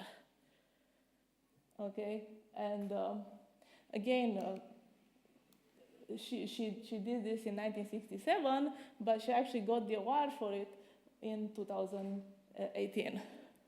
So this is her when she discovered the first pulsar with the data, and this is her when she got the award. Okay. And then afterwards, so Joseph Weber was seeing some signals, but people didn't believe them. And so Ray Weiss came up with the idea of building an alternative detector, an interferometric detector, which now was expected as a supernova and neutron star binaries because of Jocelyn Bell's discovery. Okay, and the black holes were, a maybe, a distant maybe. Okay, so then Ron Driver, Robbie Vogt, and Kip Thorne proposed the initial LIGO detector in 1992. And soon after, the first neutron star binary was discovered. And this was a big discovery that was awarded the Nobel Prize. And what it showed, which was crucial to gravitational waves, was that the energy lost as the stars come closer together is lost to gravitational radiation. And it agrees perfectly with the theory. And so people who were working on post-Newtonian expansions, like Cliff Wheel, and were invited to participate in the Nobel Prize ceremony. It was a very big thing. And then NSF funded this black hole grand challenge, a neutron star grand challenge, so that you can find the waveforms emitted by these sort of binaries. And of course, it was a very hard problem that they didn't know how to solve. But because of this, even today, LIGO sensitivity, when I tell you the range of LIGO, 140 megaparsecs or whatever, they talk in terms of the binary neutron stars. So even though LIGO sees mostly black holes, when they tell you what is the range of the detector, it's the range how far you can see binary neutron stars. And this is historical because we only knew that binary neutron stars existed. Okay. So this was the first LIGO answer. LIGO started running first, and we were very excited when it started running. I started my undergraduate in 2001, and by 2002 I was already attending some of Kip Thorne's group meetings at Caltech, and everybody was very excited because LIGO was online, and it could see binary neutron stars within the local group, 100 kiloparsecs.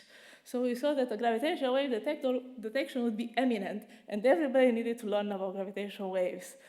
But universities were not prepared to teach gravitational waves. They barely had relativity courses. So we thought, let's register Kip Thorne teaching gravitational waves. So Kip said, okay, fine, I'll give you $200, buy a camera. So what happened was that my brother bought a camera. He was actually his PhD student. I ended up doing a PhD student, being the PhD of Sol Tukowski, who was a Kip's student. But we had a very close collaboration. And he registered these courses, which are today on YouTube, and I think it's still the only full gravitational wave course that is available. And it has now thousands of watches because people want to watch, And so you see all these people when the detector was being built. So Kip Thorne at 60, Ron Driver, who is now gone, and teaching about gravitational waves.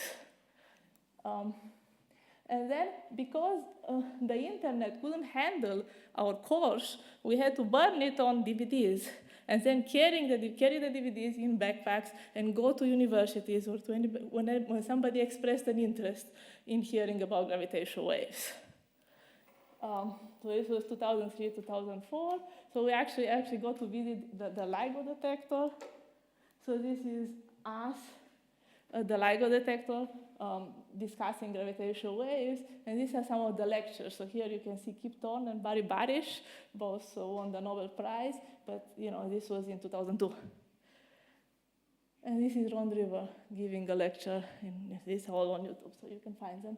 And these are the students who attended the first course we taught, and because we were students ourselves, we couldn't go during the semester, so we went during Christmas and New Year's Eve.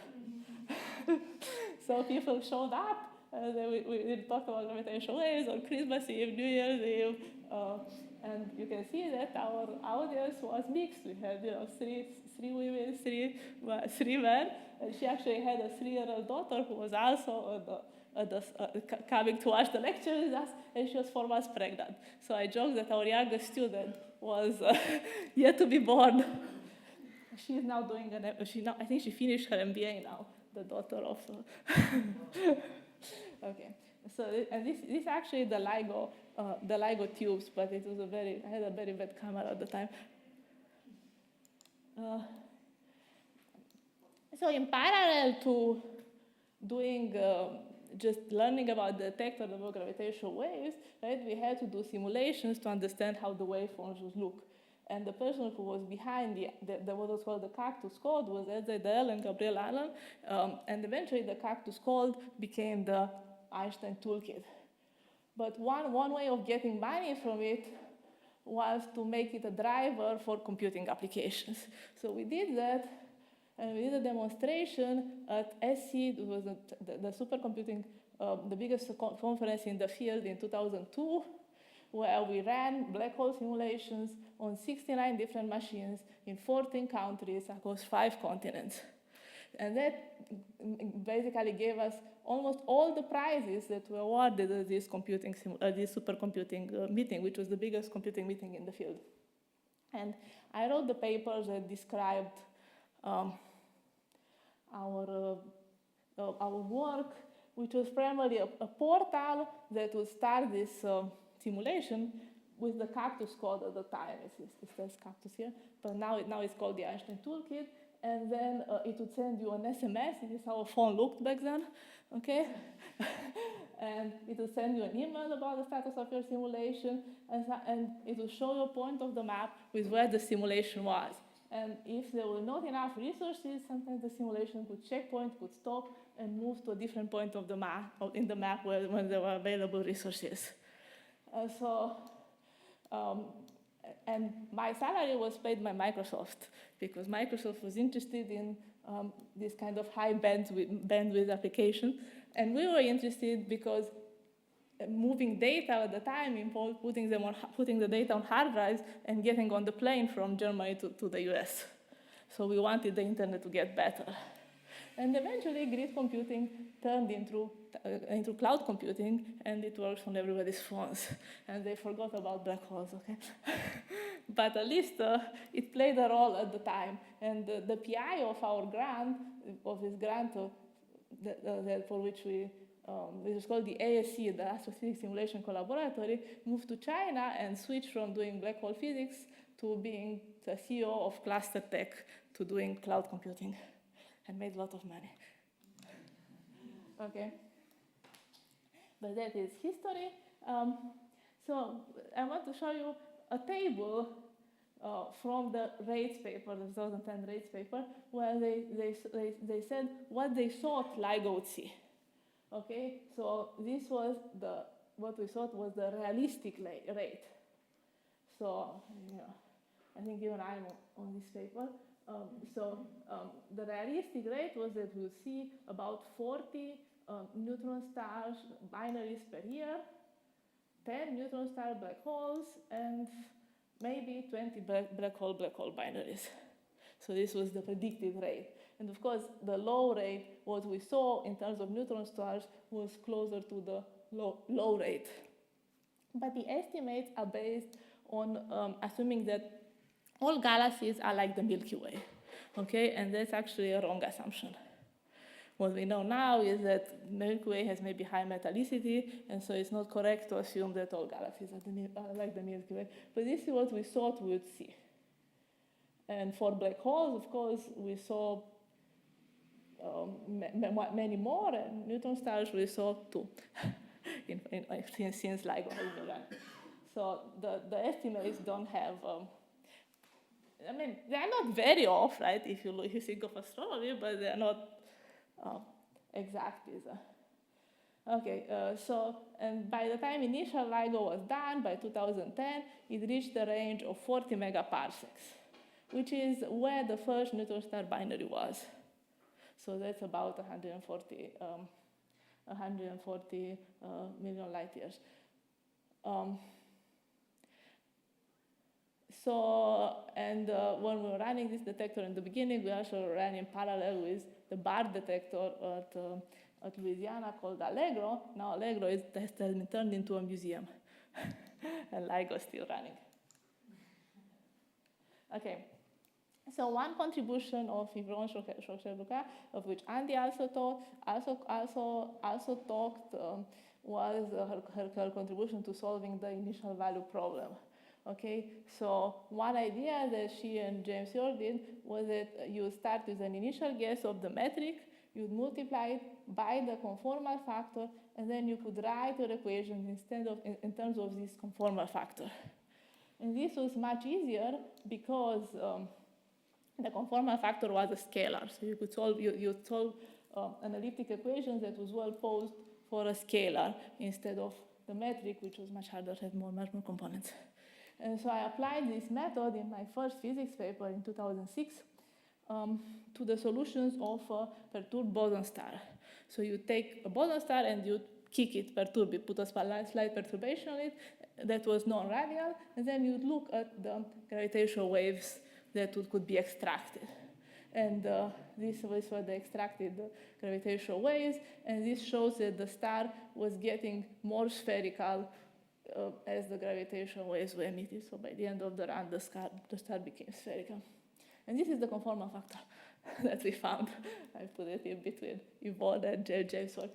And it was my first paper, it was 2006, and I gave my first talk about it at the at the APS meeting, at the American Physical Society. And when I gave my talk, Kip Thorne came right before my talk. He entered, he put a seat right right there, and he sat down. And I totally freaked out. So it's a 10-minute talk, and I gave it in 4 minutes. And then what happened was that there were a lot of questions because, it was 10 minutes plus 5 minutes for questions. So we had 10 minutes for questions. So Kip sat down and he helped me answer the questions. And then when I was done, he picked up the chair and he left. And everybody was like, what was that? Okay, so this was my first talk, and it was about this paper. I was showing this waveform. Okay. So of course now we have waveforms for black holes, and you heard about them. But when Kip was giving talks back in 2002, this is how he would draw the waveform. He would have this squiggle in the middle because we didn't know what the merger looked like. Okay, and now we know it kind of looks like this. Okay. So basically, my brother and I managed to change Kip Thorne's career. He was 60, he was still doing physics, but when he figured out that he could do movies and this way he could reach a lot more people, he moved to Hollywood. So we were his last students, the last students he interacted with.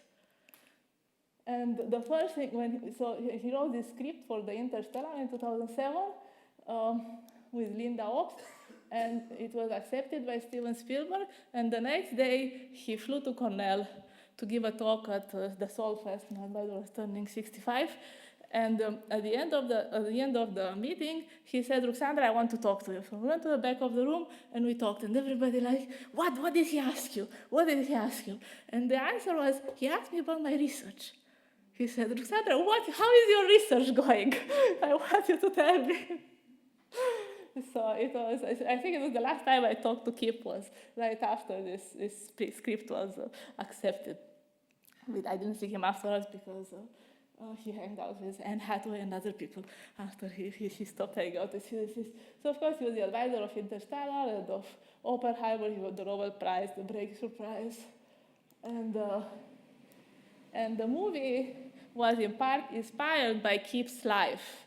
So the message so you have this actor, Matt McConaughey, who falls into a black hole and he sends a message home, and the message is stay. So basically, the idea was that if he were to go back in time, he would spend more time with his children and his family. Instead, he spent a lot of time traveling and worrying about black holes, and he wasn't much home. And this is him with the actress who played his doctor in the movie. And this is something you can say about Yvonne, that she had 3 children, but she also split her time between family and academia. She wasn't absent for her children. So it's something I admire about her.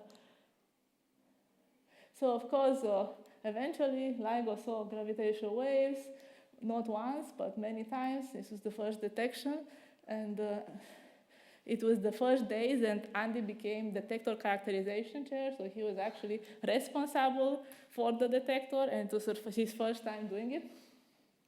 Okay, and it was supposed to be an engineering run, but it turned out to be an actual detection, so if you have any questions about it, you can ask him. And then a year later, we saw the first neutron star detection. And then we saw one after that, and then we didn't see any neutron stars anymore. And so this was the first detection and the only one that was coincident with electromagnetic observations. So I want to say, what is the point of that? So now we know how the light curve looks. So for example, LIGO is not a detector that can run all the time. So even if LIGO is off, astronomers can find kilonovas, and they have found a number of kilonovas for which we don't have gravitational wave detectors. Okay,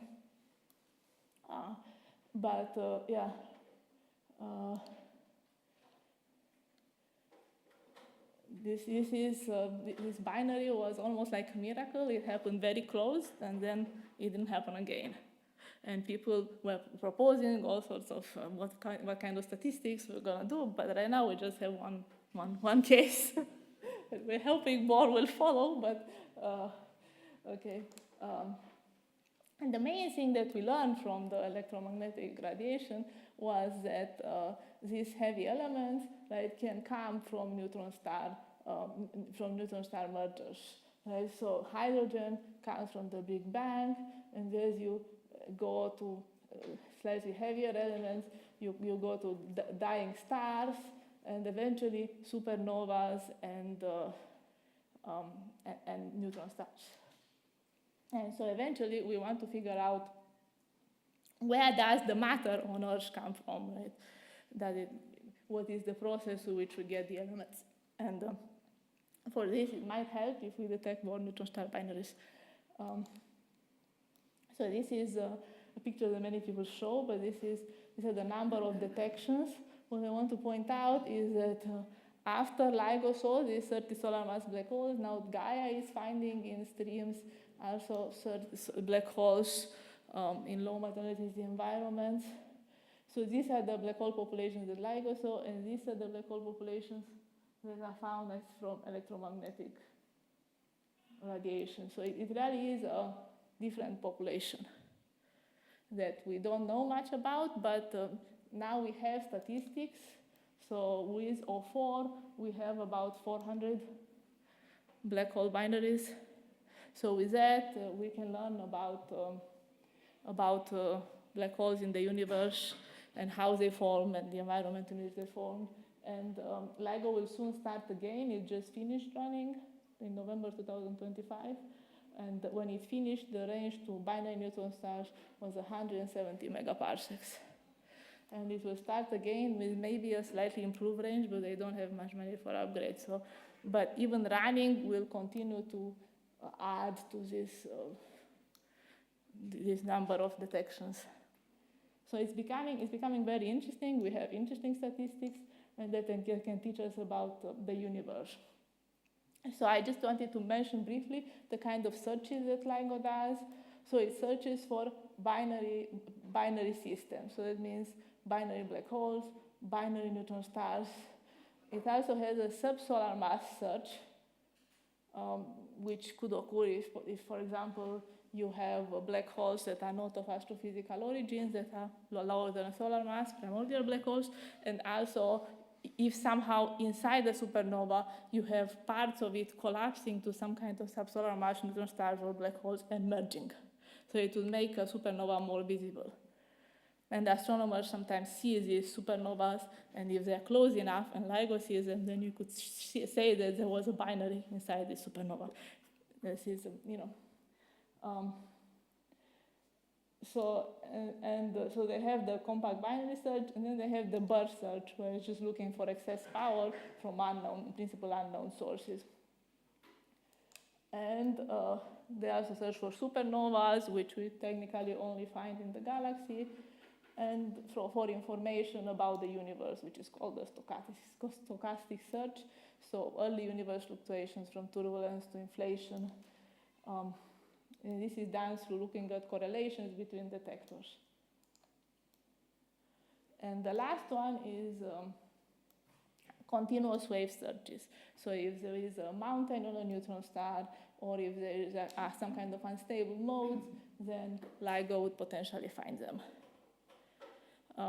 And my PhD thesis was actually on unstable modes on neutron stars. And that the idea of R modes, which are called rotational modes, which LIGO is actually searching for, is that they could explain why we don't have very fast rotators. So they take rotational energy and turn it into, they dissipate it in the star and also turn it into gravitational radiation. And depending on how much is dissipated and how much gravitational radiation you get, it may or may not be detectable, but it does spin down the star effectively. It is a reason why we don't see sub-millisecond rotations. And it seems that the very fast pulsars are very rare. Okay, but the continuous wave search has not found anything, and what they do is that they also look when there is a big glitch in the galaxies, like for the Crab, for the Vela, and they see if they find any gravitational waves associated with this huge pulsar glitch. Okay? So when Kip Thorne invited Barry Barish to give his lecture, he asked him a question. He says, tell the students how you made LIGO work. How did we make LIGO work? So he put out these slides. I don't know if you can see it, But the first question, so he says, they made up a committee and they answered these questions. And the first question is, what is our role in society and education? So, I think this is relevant because this is what this talk is about, right? Society and education. And Barry Barish, when he made LIGO work, he asked this question, one of these questions, okay. And then, what are our goals for the future and for the past? And specifically, what are we going to do in the near term? And what are we going to do in the far future? And so they would always make us split the time between things that were in the far future. So, for example, we were optimizing, so we assumed that coating thermal noise dominated, and we were optimizing mirrors, so making the beam as flat as possible would average over the mirror more and would lower the coating thermal noise. So this is a bunch of papers we wrote. And another paper I started in 2012, also at Caltech, was if you can shatter a neutron star through tidal effects. And this is work that could explain precursors to short gamma ray bursts. And it works that I've picked up again here in collaboration with Jordi and Alberto and Andy. And so we're looking at the detectability of these potentially shattering events. So what happens is that you have two neutron stars that go around each other, and as the gravitational wave frequency goes higher and higher, you expect it to go through the resonant frequency of one of the stars. Okay, and then it loses some energy and changes the phase on the waveform. And that potentially advances the emergent time, and you might be able to see it in advanced detectors. This is a paper that we've submitted to Physical Review D. Other work that we do is on gravitational lensing. This is with Helena and Oleg and Andy. And so, so lensing creates a pattern on the waveform that is equally spaced. And what we computed was the probability of detecting lensing. So these are all the lensed gravitational waves, and these are the lensed gravitational waves that have a mismatch with a non-lensed waveform that is 5%, and these are the ones that have a mismatch with the non-lensed waveforms of 10%. Okay, so the idea is that you may have many lens sources, and so you could see sources appear of different masses, or up to a ratio of 2, but you're not going to realize that they're lensed. Okay, so this is just for a point mass lens. Okay, it was an interesting conclusion. Last slide. And the other work we do is to remove glitches from data. And so the reason to remove glitches is that they happened unexpectedly, and the way we do it is that we model them mathematically.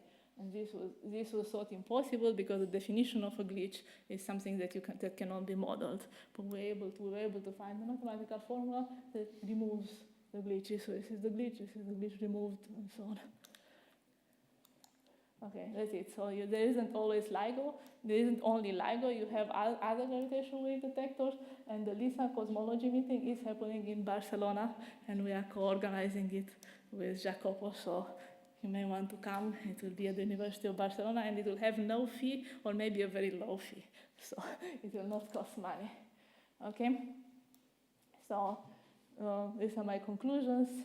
Yvonne played a very important role in gravitational waves.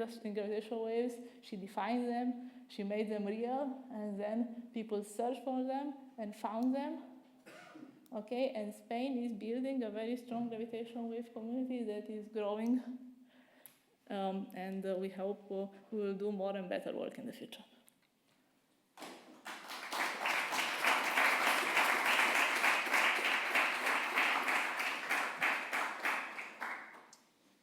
Okay, so maybe there is some question too for this talk before we go for the coffee.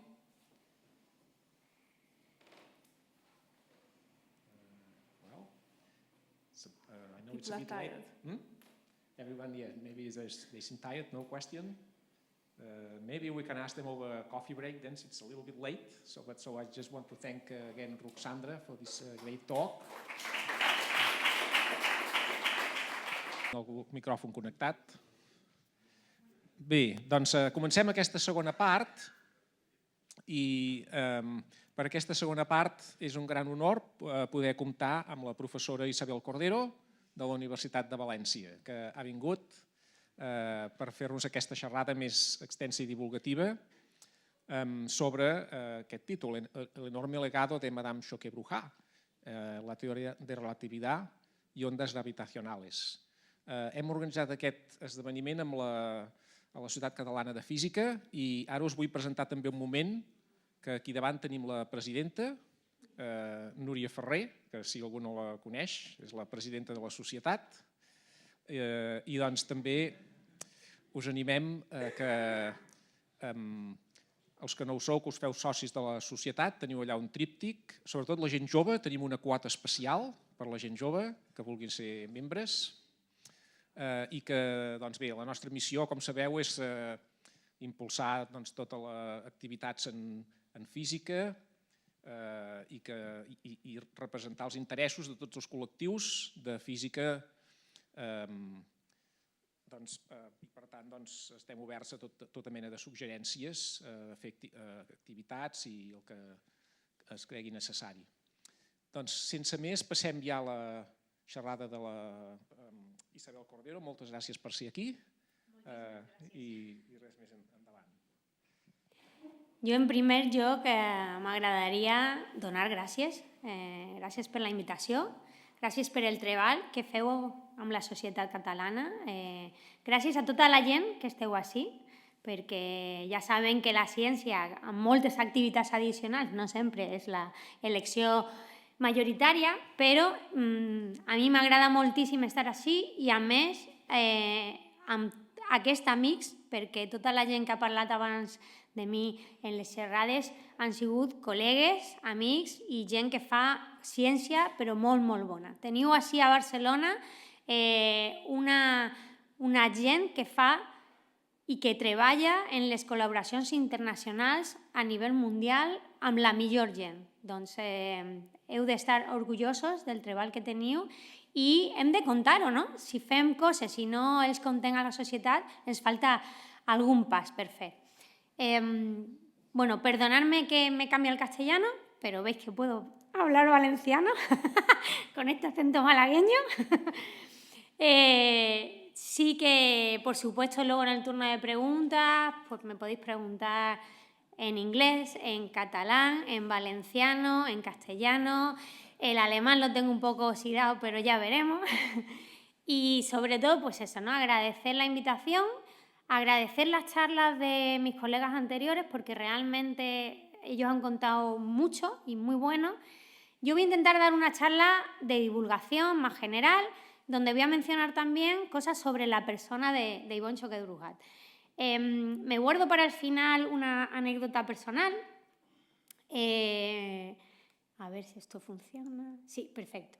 Bueno, tengo algunas fotos, algunos ya han salido, otras no han salido, pero bueno, esta es Yvonne en 2006. Ella combinó las dos cosas que a mí me gustan más, porque tengo un corazón matemático, pero una aplicación astrofísica. Entonces ella fue tanto matemática como física.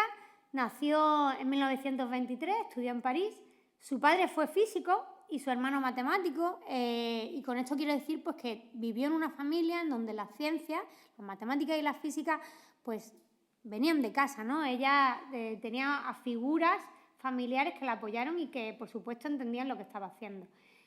Su padre ayudó a muchos judíos y miembros de la resistencia durante la ocupación nazi y pues terminó en un final no muy bueno. Y ella siempre tuvo esa figura paterna como de referente, no solo en el ámbito matemático y físico, sino también en cómo tenemos que hacer las cosas en la sociedad, ¿no? Y bueno, sus dos maridos también fueron matemáticos y con esto, pues de nuevo, simplemente quiero decir que su ambiente estaba siempre rodeada de personas que la ciencia la tenía muy, muy presente. En 1941 compitió en una competición de física y obtuvo una medalla de plata. Estudió en la Escuela Normal Superior de París, que es uno de los sitios más prestigiosos y complicados de entrar, y fue profesor ayudante en esta institución hasta 1946. Su doctorado lo hizo con Andrei Liznerovich, que yo creo que todo el mundo que ha leído algo de física o de matemáticas pues conoce este nombre, y obtuvo su doctorado en matemáticas en 1951. Bueno, esto es simplemente como algunos datos. A ver, ahora perfecto. Y no es que estoy hablando de una persona que hizo cosas importantes, sino que realmente es una persona brillante, sobresaliente y excepcional en un montón de los logros que tuvo en su carrera. Fue medalla de oro del CNRS en el 58. Yo he conocido a un colega que es medalla de plata del CNRS en París y es probablemente una de las personas que más me ha impactado, así que si hubiera conocido más a Yvonne, pues seguramente estaría todavía alucinando. Esta foto de aquí es la foto de cuando entró en la Academia de Ciencias Francesa en el 79. Fue la primera mujer que entró en esa academia. Yo aquí me quería parar y os quería decir, no sé qué veis diferente en esta foto. Bueno, primero que es la única mujer, ¿no? Que no debería ser raro, pero sí lo es. Y la segunda, y esto lo he visto en las fotos que ha mostrado, por ejemplo, Rusandra antes con Jocelyn Bell, y es que nos gusta sonreír, ¿no? O sea, está bien sonreír en la vida, está bien sonreír en la foto, y ojalá tuviéramos un entorno en donde la gente sonriera un poquito más. Entonces esta foto me gusta mucho porque además ella está sonriendo. Fue presidenta de la Sociedad Internacional de Relatividad General y Gravitación del 80 al 83. Para situaros, yo nací aquí. Así que, bueno, me pilla esto como una herencia de lo que grandes mujeres y grandes personas han hecho en la ciencia. Fue ponente de la Network Lecture de la Asociación de Mujeres Matemáticas en el 86 y tiene, entre otras cosas, el máximo reconocimiento en Francia, que es la Gran Cruz de la Orden Nacional de la Legión de Honor en 2015. De las últimas premios, digamos, que podríamos mencionar, pues recibió la medalla Maldi en 2018, Thibaut Damour la recibió en su nombre y antes de hacer esta charla me envió un correo con alguna foto y con algún comentario y realmente es una persona que ha tenido un gran impacto, no solo en personitas como yo, que vengo aquí a contaros cosas que me fascinan, sino en grandes nombres de la matemática y de la física en cuanto a relatividad, ¿no? Y esto es simplemente impresionante. Cualquiera de estos méritos ya sería simplemente impresionante. Y más allá de esto, me gustaría, siempre que hablo o intento hablar de alguna persona, me gusta poner algunas de las frases que podemos recoger de las que dijo, ¿no? Entonces, primero, cuando le preguntaron, ¿son las matemáticas producto de la mente humana o existen independientemente de nosotros? Pues ella dijo que, bueno, que desde un punto de vista científico no podía responder muy bien a eso, pero que las matemáticas y la ciencia son la mejor forma de entender el mundo y que para entender este extraño universo, pues probablemente tengamos que saber más matemáticas, más física y más ciencia en general, ¿no? Y lo de juntar las matemáticas con lo de extraño universo, pues me parece una combinación preciosa que yo intento llevar a cabo en la medida que puedo, ¿no? Y luego, en cuanto al tema de la mujer y por qué este 11F es tan importante, cuando Jordi y el resto de Nuria y el resto de la gente de la sociedad me dijo, tienes que dar una charla que mezcle cosas tan maravillosas como aniversario de primera detección de onda gravitatoria, wow, ¿no? Yvonne Choquet Bruhat, wow. Madame Choquet Bruhat, wow. Y encima 11F. Bueno, ¿por qué es tan importante el 11F? Pues porque si no conociéramos, o sea, deberíamos todos conocer a figuras tan relevantes como Emmy Noether o como Yvonne Choquet Bruhat y que no las conozcamos al mismo nivel que otros colegas que han contribuido igual de bien, significa que algo no estamos terminando de hacer bien. Entonces, este 11 de febrero no es para dejar fuera a nadie, sino para meter dentro a mucha gente que también debería de estar, ¿no? Entonces, bueno, sí quería compartir otra fase que tiene que ver pues un poco con las problemáticas. Si habláis con cada una de las mujeres individualmente que trabajamos en ciencia, pues os pueden dar su visión personal, pero es que resulta que muchas de las visiones personales terminan siendo una frecuencia bastante superior a 1, ¿no? Entonces, Yvonne lo que decía cuando acabó su doctorado, comentaba que una mujer podía intentar buscar un puesto de profesora, pero era básicamente imposible encontrar un puesto de investigadora. Y yo creo que deberíamos empezar a valorar a todo el mundo Da igual que ellos quieran ser profesores o que ellas quieran ser investigadoras. Y las dos cosas son tan importantes porque tanto en un escalón de la educación más bajo o un escalón de la educación más alto, pues necesitamos a personas, mujeres y hombres brillantes que contribuyan, ¿no? Pero es común en la historia de la ciencia que lo de pagarle un sueldo a la mujer por investigar, pues no siempre pasaba, ¿no? Bueno, me gustaría comentaros ahora algunas de las aportaciones que hizo, y voy a mezclar muchas matemáticas y mucha física porque su trabajo es bastante teórico dentro de la física y porque relatividad general es una disciplina que depende del país y de la universidad, te la encuentras en una facultad u otra y realmente está en las aristas del solapamiento de las dos materias, ¿no? Y además, bueno, voy a repetir algunas de las cosas que mis colegas han dicho, pero no está mal repetir las cosas importantes que ha hecho una persona y si alguien ha llegado un poco más tarde o se tiene que ir un poco más antes, pues así lo mencionamos, ¿no? Bueno, lo primero, ella trabajó muchísimo en el campo llamado las ecuaciones de derivadas parciales y la geometría diferencial. ¿Y esto qué significa? Pues significa que cuando tenemos un fenómeno que cambia en el tiempo, derivada significa cambio, cuando tengo un fenómeno que cambia en el tiempo, pues necesito geometría diferencial y derivadas. Y cuando tengo que el propio universo, el propio sitio en donde están las cosas cambia, se deforma y cambia con el tiempo y vibra con el tiempo, pues hay que hacer mucha geometría diferencial. Entonces hemos escuchado palabras como variedad diferencial, manifold, que vienen casi de la geometría más pura, ¿no? Bueno, entre otras cosas, y esto es brutal, cada una de las cosas que voy a mencionar es ya por sí brutal, ¿no? Yvonne demostró la existencia local y unicidad de soluciones de las ecuaciones de la relatividad general en vacío como un problema de valores iniciales. Es decir, estas ecuaciones son muy complejas. Son muy complejas porque son muchas ecuaciones, porque tienen términos no lineales, porque tienen acoplamiento de las ecuaciones de sí, todas las variables dependen mucho de ellas, entonces en cuanto cambies una, la otra también va a cambiar mucho, no puedo separar el comportamiento de cada una de las variables que aparecen. Además, no solamente es un problema que evoluciona datos, sino que esos datos tienen que estar sometidos a cumplir ciertas ligaduras, ciertas restricciones y mantener eso no es trivial. Y además, el propio hecho de tener unos valores iniciales buenos, que tengan buenas propiedades, que satisfagan todas las restricciones, tampoco es trivial. Bueno, dentro de todo ese mare magnum de cosas difíciles, ella encontró existencia local y unicidad de soluciones. Sin esto no se puede hacer nada. Porque si yo no sé que hay una solución, ¿cómo voy a intentar buscarla? Y si yo no sé que la solución es única, ¿por qué me voy a fiar de lo que encuentre? Y si además yo no sé si esa solución está bien comportada, lo que encuentre, porque voy a creer que está cerca de lo que debería esperar encontrar. Entonces hay un montón de fundamentos teóricos que simplemente son necesarios para empezar a echar a rodar el carro, ¿no? Y son puntos muy, muy básicos en donde Yvonne hizo aportaciones simplemente importantes. No solamente en su momento, hoy en día todos estos resultados, y ahora comentaré después, son fundamentales, y como han comentado también Sacha y el resto de ponentes, son fundamentales para hacer numéricos, para hacer simulaciones numéricas deberemos de basarnos en estos resultados.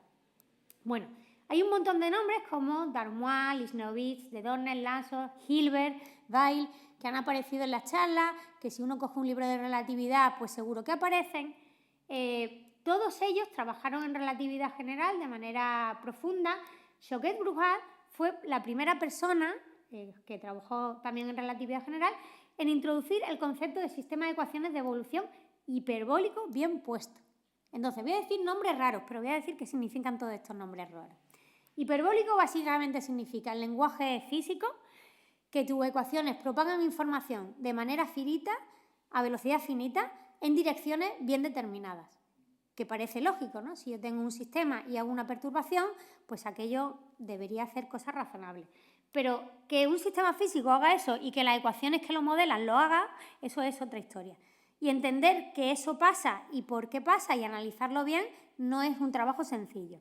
Bueno, pues ella aportó información en que esas ecuaciones de la relatividad general de verdad eran un modelo físico, digamos, que se entendía en cuanto a yo estoy propagando información y aquello está bien definido.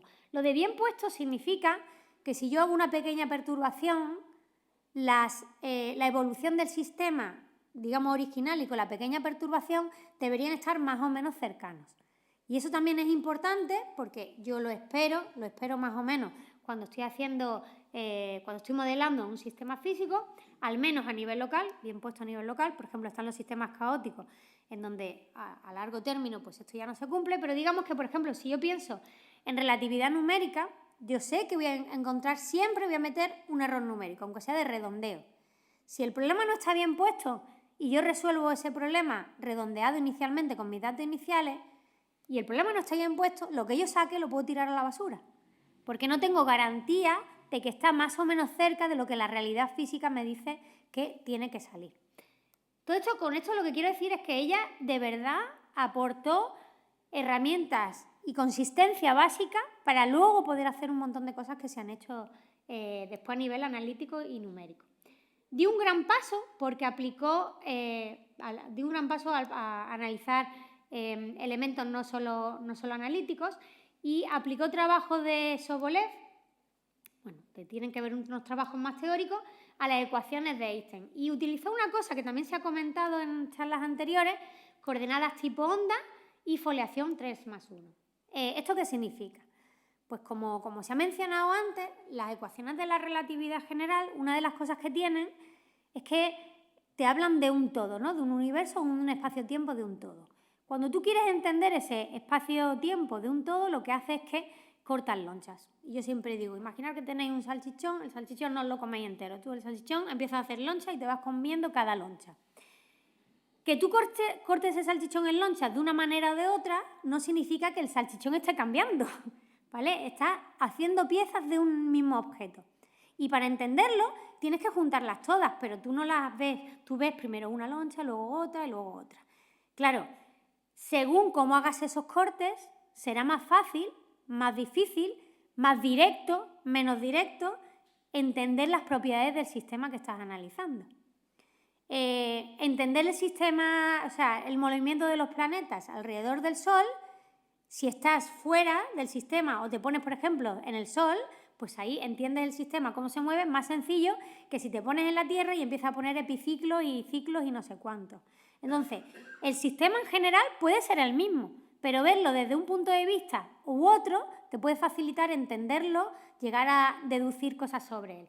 Entonces, una de las cosas que hizo Yvonne súper importante fue encontrar una manera de cortar ese espacio-tiempo que le permitió entender propiedades fundamentales de ese sistema.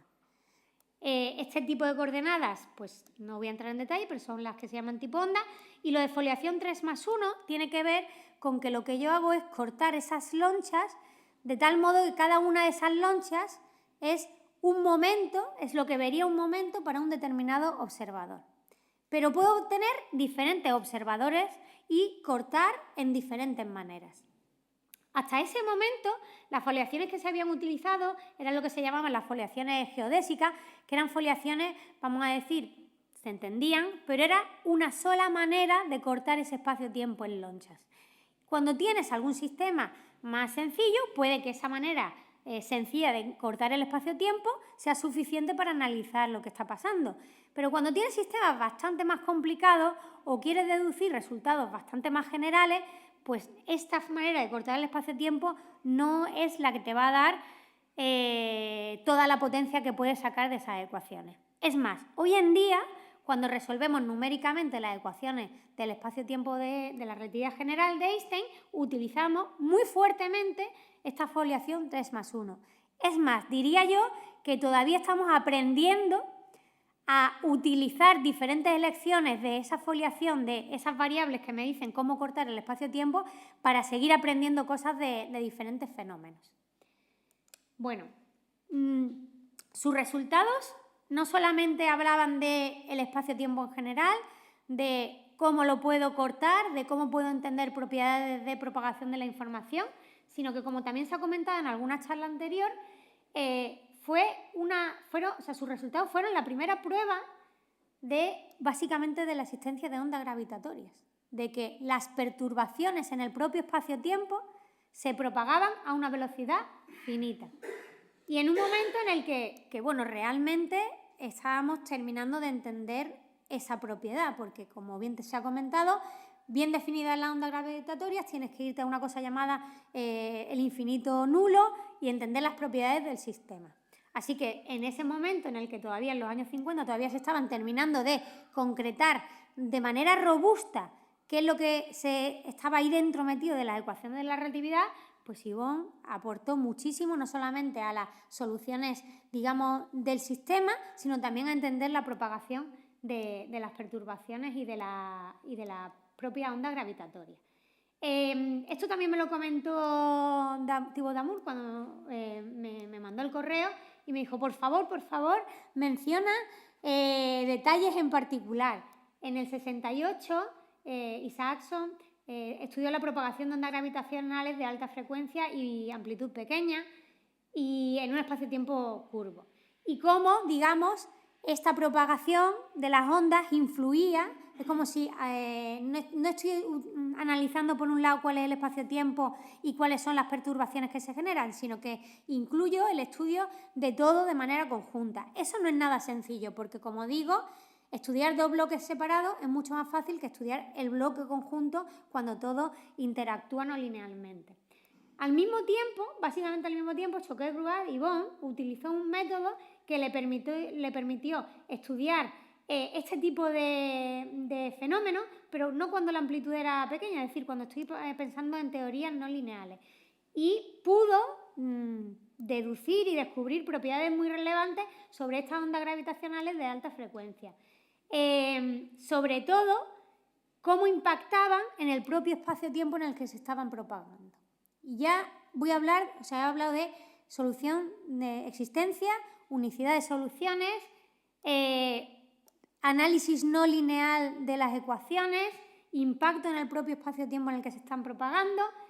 Esto ya de por sí es súper difícil. Como digo, hoy en día, esto no solamente es algo teórico que sirvió para derivar un montón de propiedades importantes, sino que hoy en día seguimos utilizando esta decomposición 3+1 para resolver numéricamente las ecuaciones.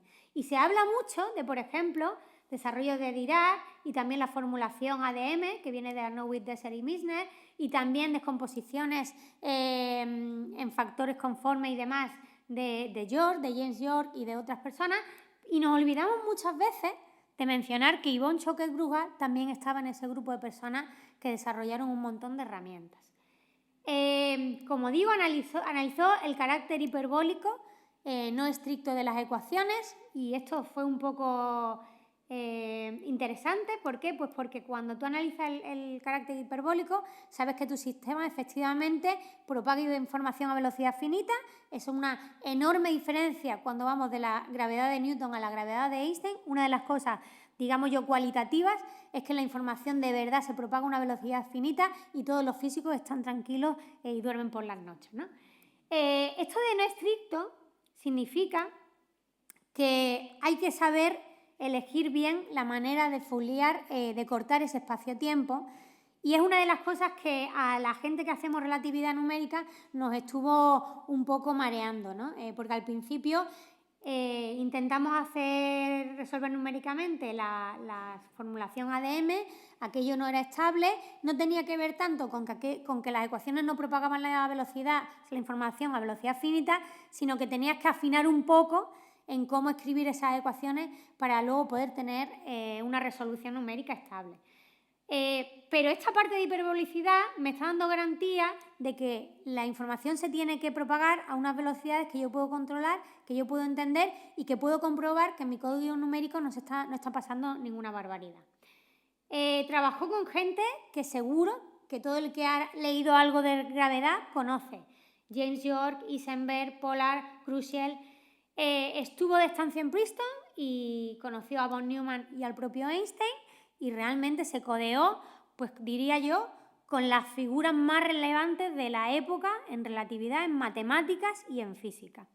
Sin embargo, no sé a cuántos os suena tanto el nombre de Yvonne Choquet Bruhat como el de sus colegas hombres.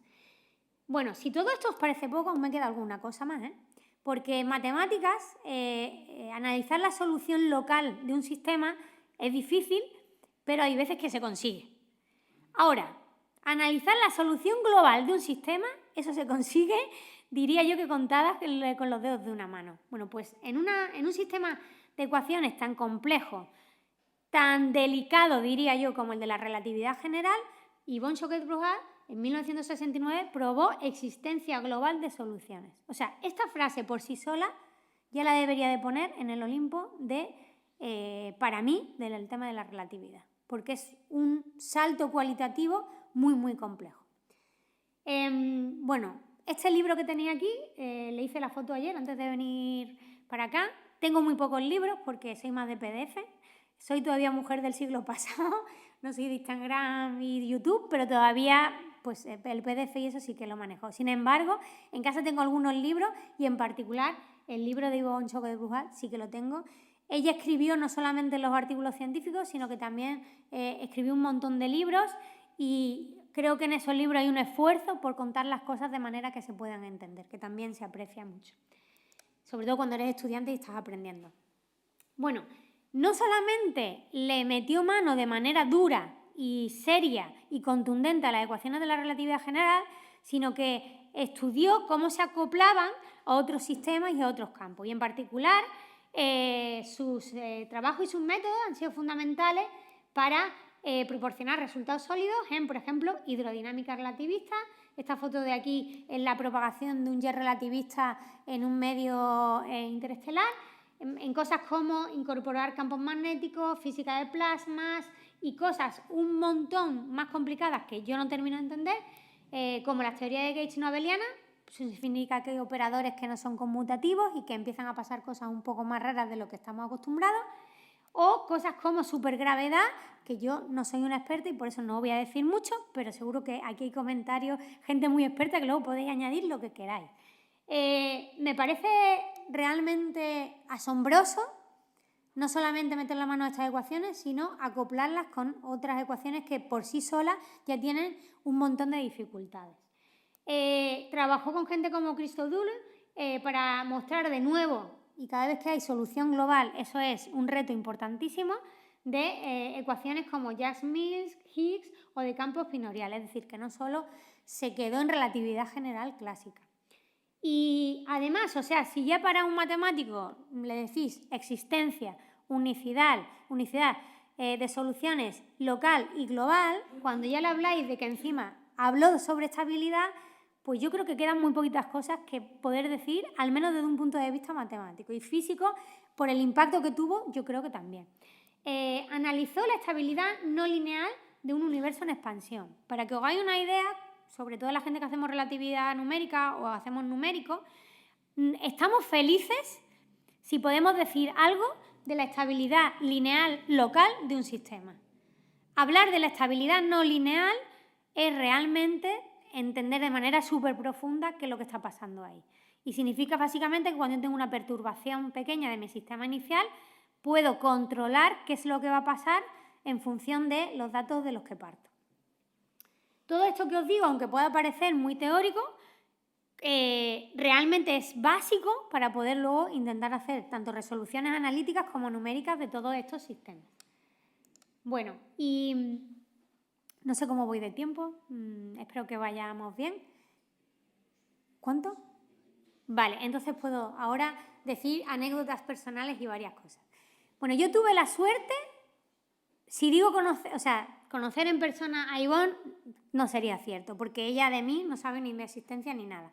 Pero yo estaba haciendo la tesis en Valencia, venía a hacer matemáticas y decía, pues oye, pues qué cosa más chula que puedo hacer de aplicar mis herramientas matemáticas a algo tan bonito, tan extraño llamado universo, ¿no? Entonces, cuando leí esta frase de Yvonne, digo, esta la tengo que poner. Bueno, tenía unos colegas que estaban trabajando en París, en el Observatorio de París-Meudon. Yvonne, sus últimos años, estuvo trabajando en un instituto en París. Estaba en el grupo de relatividad numérica de Eric Bourboulon, en Meudon. Tenía un colega que se llamaba José Luis Jaramillo, que estaba dentro de la organización de un evento en París, y me enteré, o sea, yo me fui a hacer una estancia de doctorado allí en París, y me enteré que iba a haber una conferencia en el APC, en el Centro de Astrofísica de París, y entonces dije, mira, José Luis, yo creo que ni estoy inscrita, ni tengo ganas de dar charlas, me puedo colar, o sea, Yo dije, yo me he enterado que esta mujer va a ir en persona a dar una charla. Era una charla corta, o sea, que yo la verdad es que ni me acuerdo de qué habló, ¿no? Porque yo nada más poder ver a esa persona en la sala en persona me impresionó. Y entonces, pues, no, mira, no me acuerdo ni en qué año era. Yo creo que yo ni de charla, ni estaba registrada, ni inscrita, ni nada. Yo me colé por allí un poco, entré así sigilosamente en la charla y veo a una mujer mayor, pues ella ya tendría sus 80 años en ese momento, con una melena plateada, con gafas, con una sonrisa. Tenemos que sonreír más, ¿eh? Si queremos que la gente joven venga, sonreír de vez en cuando, es bueno para la vida. Entonces, una sonrisa súper bonita. Había una sesión paralela, había más charlas por allí, le tocó su turno y dio una charla tranquila, sólida, con una lucidez tremenda. Yo me gustaría saber cuánta gente con 80 y pico años es capaz de dar una charla así, pero sobre todo era como una paz, ¿no? O sea, estaba transmitiendo algo de verdad difícil, pero hablaba, bueno, pues como yo estoy hablando ahora mismo, mira, os voy a contar esto, tal, y fue súper bonito estar ese día allí. Y voy a contar una cosa también sobre esa conferencia. Esa conferencia tuve la suerte no solamente de ver a Yvonne Choquet Bruhat, sino que James York también estaba por allí. Y también tenía sus años el hombre. Y a él sí que le dejaron dar una charla plenaria de divulgación. Lo que pasa que James ya era más mayor y no estaba tan lúcida. Y en un momento dado de la charla, pues su mujer salió al escenario y le dijo, bueno, James, está bien, vámonos y tal, ¿no? Y yo me quedé con una sensación un tanto rara, porque dije, bueno, los dos son, pues, figurazas, ¿no? O sea, realmente poder ver en persona tanto a James York como a Yvonne Choquet Bruhat haciendo la tesis doctoral, que yo allí ni era nada, ni se me esperaba ni nada, fue una suerte. Pero yo digo, o sea, realmente a lo mejor hubiera sido buena idea dejar a Yvonne dar una charla de divulgación, porque a lo mejor simplemente pues, se encontraba más lúcida en esos momentos.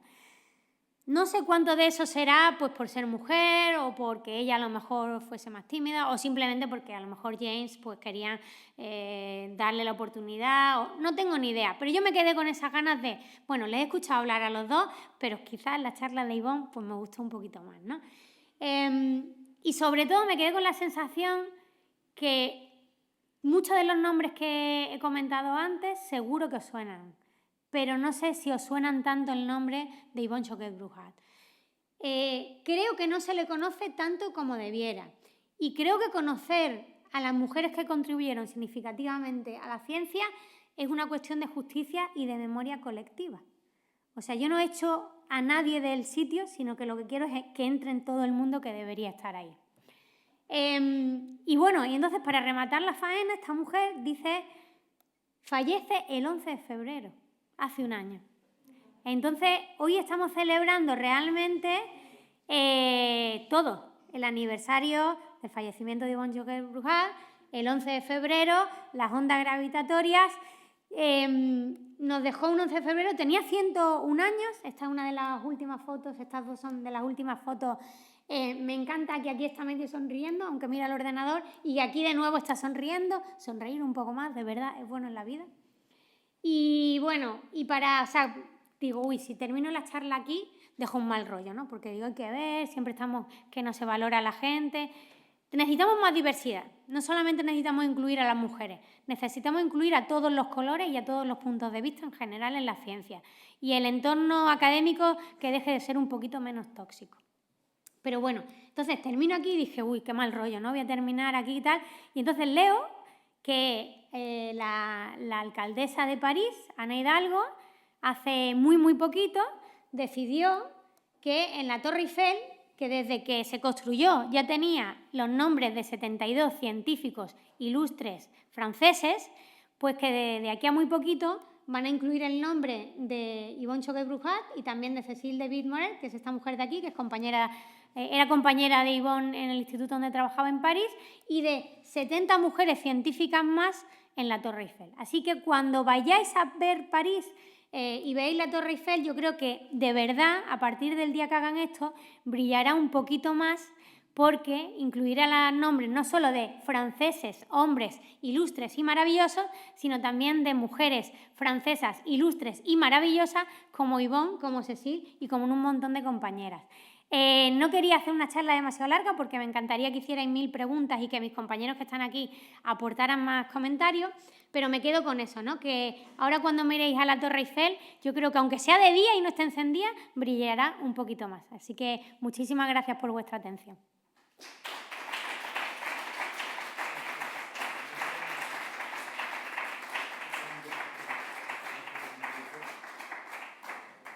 Y bueno, simplemente quería dejar un montón de tiempo para que pudiéramos hacer preguntas, comentarios. Yo os animo a que hagáis un poco de seguimiento de todas las actividades que se están haciendo con el 11 de febrero. Simplemente para terminar decir que me acuerdo que una compañera en Valencia de nanotecnología me dijo que el año en el que iban a lanzar el 11 de febrero vinieron los de las ondas gravitatorias e hicieron el anuncio de la primera detección de ondas gravitatorias también un 11 de febrero. Y entonces le dije, no te preocupes, Elena, aquí todo suma, tenemos que juntar las cosas para ver si nos hacen un poquito de caso. Bueno, i nada, us dejo ara comentari o pregunta. Doncs sí, farem una mica de temps de preguntes abans de passar a la taula rodona que farem després. Molt bé, primera pregunta aquí. Gracias. Has mencionado de que Einstein quedó impresionado. ¿Qué le dijo exactamente? Si lo puedes especificar un poco más. Bueno, no, yo no lo sé porque no estaba allí, aunque me hubiera gustado. Hay una historia que cuentan, que se la he contado a todos los antes, no sé si será verdad, pero la cuento. Bueno, sabéis que en Francia y en otros países cuando la mujer se casaba, pues cambiaba de apellido. Eso ha sido motivo mayor de invisibilización porque cuando ya te conocían por apellido, cambiabas el apellido y te dejaban de conocer, ¿no? Entonces hay una anécdota por ahí que no sé si será verdad y por eso no me gusta contarla así mucho, pero bueno, que le dicen que empezó a hablar con ella y le dijo, bueno, quedó impresionado por la capacidad de entender estas ecuaciones. Solo conozco a otra mujer que también es capaz de entender estas ecuaciones, que es Madame no sé cuánto. Le dijo, no, si soy yo, solamente que me he casado y me he cambiado el apellido, pero bueno, gracias por el doble halago, ¿no? Porque las entendí antes de casarme y las sigo entendiendo después de casarme. A ver, yo creo simplemente, y esto es, me lo imagino, pero que puedan aportarte esa profundidad matemática, de análisis matemático de unas ecuaciones tan complicadas, por supuesto que se quedarían impresionados. Y luego, además, por ejemplo, lo que he comentado, la propia existencia de las ondas gravitatorias era algo que se estaba haciendo en ese momento y ella dio un espaldarazo con el análisis matemático que hizo sobre la propia existencia y la estructura de las ecuaciones, ¿no? Entonces, sí, vamos, no, pero me encantaría haber estado ahí. Molt bé. Una altra pregunta? Veig que de moment no us animeu, però sí, aquí una més. Muchas gracias por la presentación. Continuando con esta línea, actualmente, ¿cómo hacen las investigadoras francesas? Porque claro, para seguir la trayectoria de una investigadora, si vas cambiando de apellido, es difícil seguir. ¿Continúa haciéndolo así o mantienen el nombre de soltero? No, lo que hacen, bueno, en general, en ciencia, incluso en atletismo, porque me gustan mucho los deportes, lo que haces es que añades. Entonces, Choquet en realidad es el apellido del segundo marido y Bruhat es su apellido de soltera. Entonces, lo que hacen muchas mujeres en países en donde se toma el apellido es mantenerlo al menos a la hora de escribir artículos científicos. Yo optaría por ni siquiera coger el del marido, o sea, si es el tuyo, ya está. Pero bueno, hay tradiciones que van cambiando, ¿no? En España se permitió que se pusiera el nombre de la madre primero cuando le afectó a la realeza. Ojalá no hubiera pasado así, pero en fin, sobre todo eso. Normalmente lo que se hace es que se mantienen los dos nombres, los dos apellidos, perdón, y se incorpora el del marido, pero no se pierde el que tenías originalmente. Entonces, al menos en las búsquedas, cuando buscas el apellido original, sí que lo puedes seguir encontrando. Molt bé, una pregunta més. Sí, Jacopo.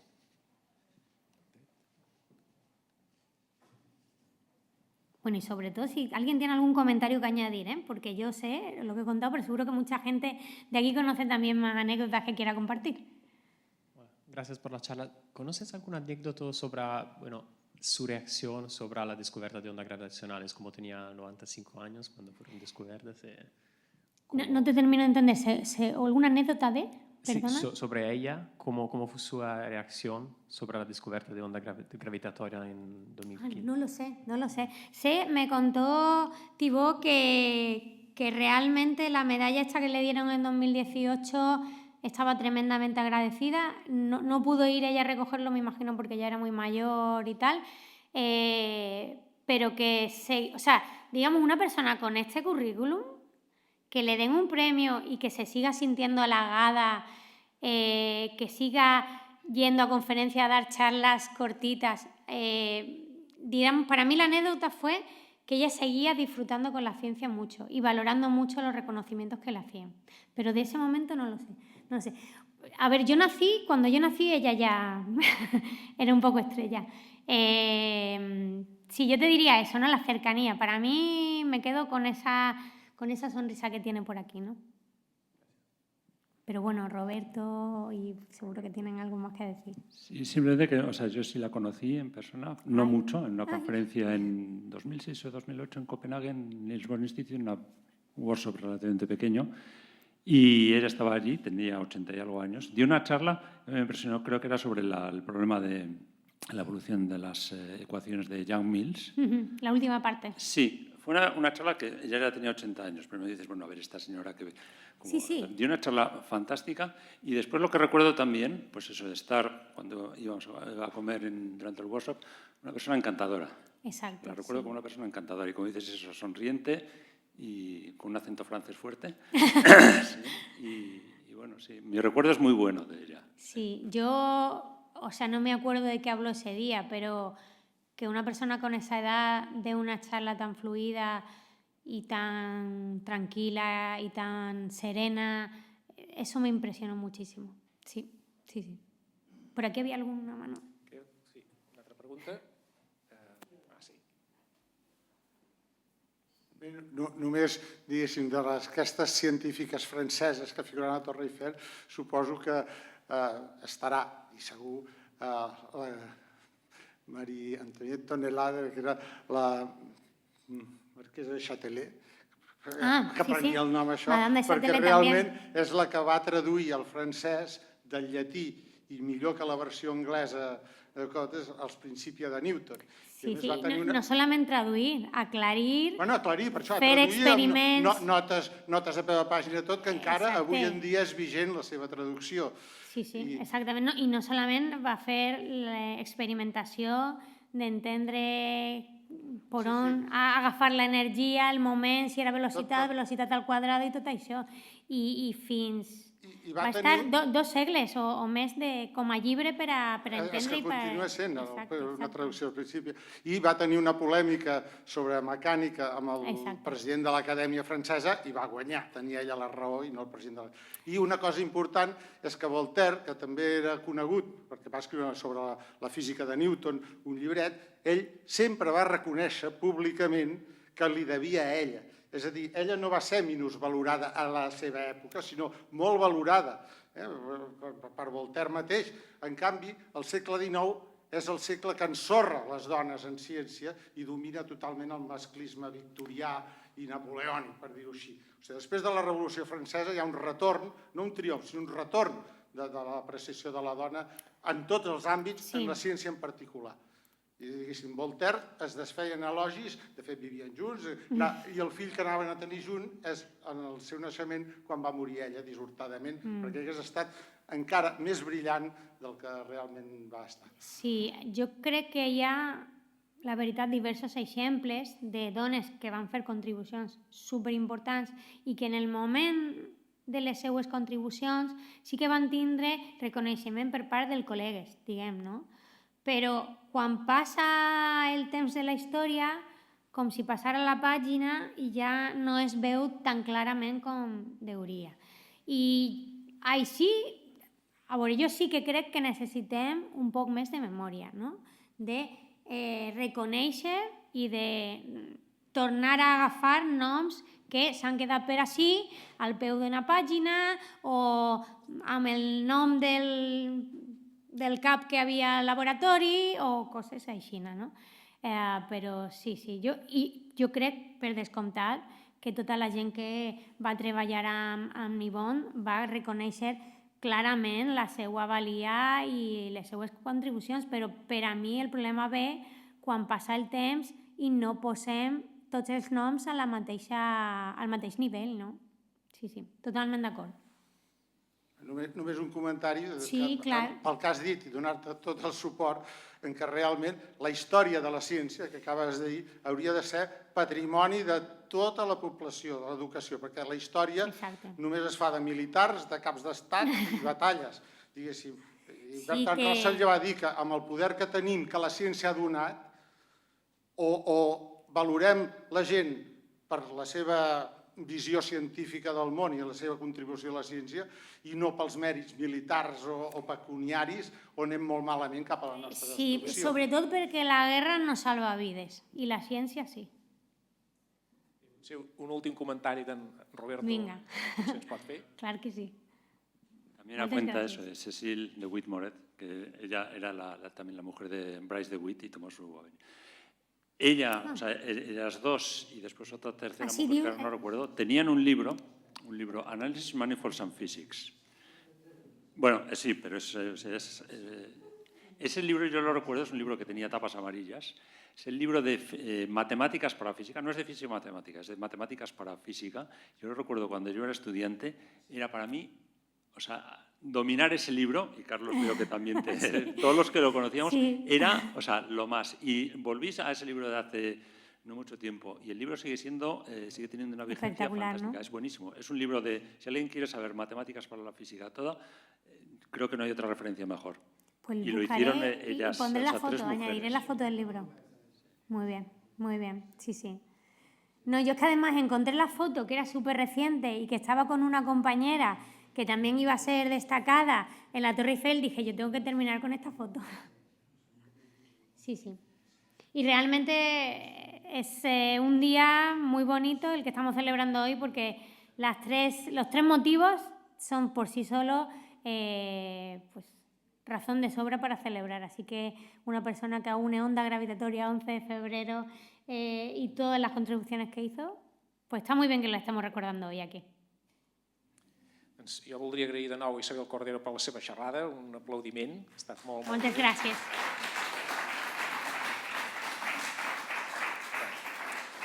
I ara farem una taula rodona, no durarà gaire, per l'interès del temps, vol dir que els que esteu convidats a la taula rodona passem aquí dalt.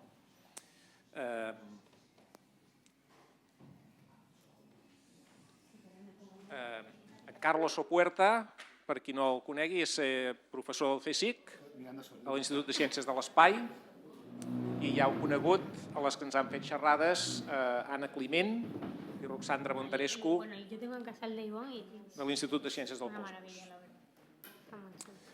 Bé, doncs per començar la taula rodona voldria simplement donar lloc a que cada un dels participants pugui fer una intervenció de manera molt breu.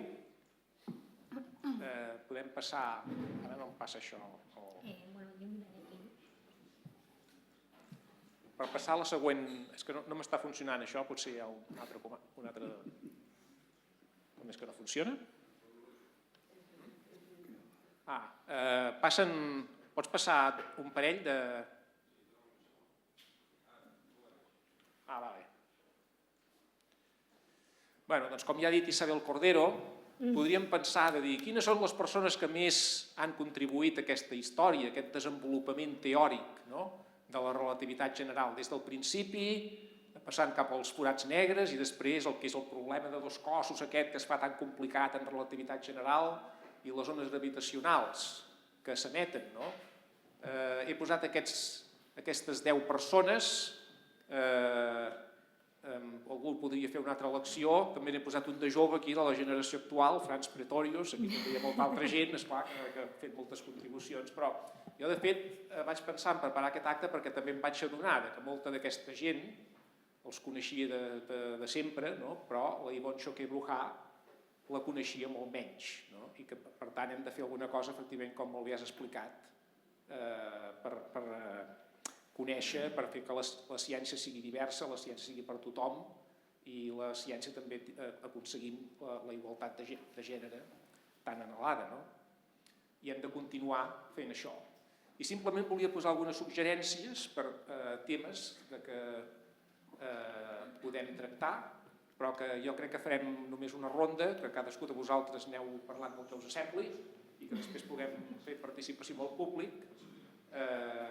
Un primer tema de com és que Yvonne Choquet Bruhat és poc coneguda per les seves contribucions en aquesta comprensió teòrica sobre les ones gravitacionals. Un segon tema que he pensat és que sempre es diu que la relativitat general va tenir una primera època, abans de la Segona Guerra Mundial, que es anava desenvolupant coses. Llavors hi va haver un parèntesi, la Segona Guerra Mundial, les dècades dels 50, que passava molt poca cosa, però que hi va haver després una renaixença, no? Una renaixença que primer va ser algunes persones que ja a la dècada dels 50 hi començaven a treballar de nou i després van venir les observacions, els púlsars, els quàsars, la radiació de fons cosmològica. Moltes vegades veiem els impulsors d'aquesta renaixença als anys 50, podien ser John Wheeler a Nord-Amèrica, Andrei Lichnerowitz, una escola més europea, però no es menciona prou Yvonne Choquet Bruhat, i sembla després el que hem sentit que ella també va ser una gran impulsora d'aquesta renaixença en el camp teòric abans que arribessin les observacions. També volia fer una qüestió de física de cara a pensar en el futur. Si et demanen fer una aposta, quin descobriment creus que serà més important? Amb les ones gravitacionals, que hem vist només els primers 10 anys, bé, si tenim la sort de viure tants anys com la Yvonne Choquet Bruhat, potser 50 anys més, ja veurem. I finalment, quina és la clau per seguir augmentant aquest percentatge de dones en ciència fins al 50%, aquest és l'objectiu, hem anat augmentant però evidentment encara no hi som, particularment en aquesta àrea, l'àrea de recerca de Choquet Bruhat, altres dones que has mencionat, com Cecil, i també com Amy Nether, que has mencionat abans, especialment en aquesta àrea, física, teòrica i matemàtiques, en totes les àrees, però en aquesta també en particular, que és la DIN. Ho deixo aquí perquè no vull prendre-us més temps i llavors no sé en quin ordre serà, potser comencem per aquí. Em sembla que els vostres micròfons funcionen. Hola.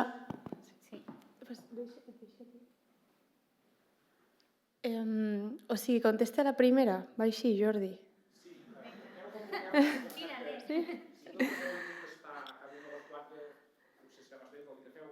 Vale.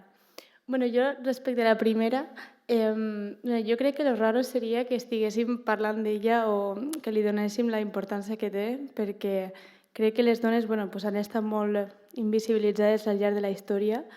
No es van deixar estudiar fins a quasi el segle XX, així que va haver una època, encara que tinguéssim accés a la universitat i al coneixement, crec que encara la gent no estava preparada per a donar-li el paper que tenia la investigació per part de les dones. Fins i tot que crec que avui en dia tampoc hem arribat a aquest punt, encara que sembla que sí. Així que lo raro seria que en aquesta època qualsevol home reconeixerà el paper que té. Per això crec que és molt important, ara que nosaltres tenim el poder de fer-ho, fer el que no es va fer en aquesta època, perquè dona la sensació de que les dones no van fer cap aportació a la ciència i la realitat és que no ens van deixar, no és que no foren capaces ni molt menys. De segur, el món seria molt diferent o la ciència hagués anat per un altre camí si tots haguessin tingut les mateixes oportunitats. Així que crec que és el nostre deber fer les coses que no es van fer bé en aquesta època i donar-li la veu a aquestes dones que no van poder tindre quan ho havien de fer. Així que això, per mi, lo raro seria que avui en dia tothom coneixera aquesta dona, Yvonne. De fet, a mi, és una locura el que vaig a dir, però és que jo tampoc la coneixia i estic en aquest camp i soc molt conscient de la bretxa de gènere que hi ha i no sabia de l'existència d'aquesta dona fins que el Jordi m'ho va comentar. Vull dir, no està en els llibres, no la vaig trobar en cap lloc i mira que he estudiat relativitat general. No sé, si no vinc aquí, no la conec I crec que per mi és precisament una de les referents perquè podria ser la seva filla acadèmica. O sigui que és espectacular la manca d'informació que tenim respecte a les dones científiques.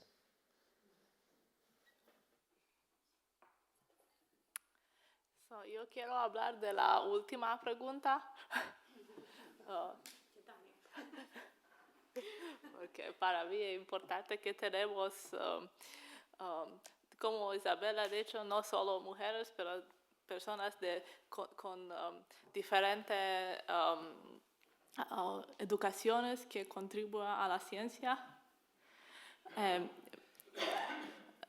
Yo pienso que para eso es importante la educación primaria cuando los niños son pequeños, que hace matemática, ciencia, muchas personas que son de la ciencia, por ejemplo, ahora hablamos de Yvonne, su padre fue física.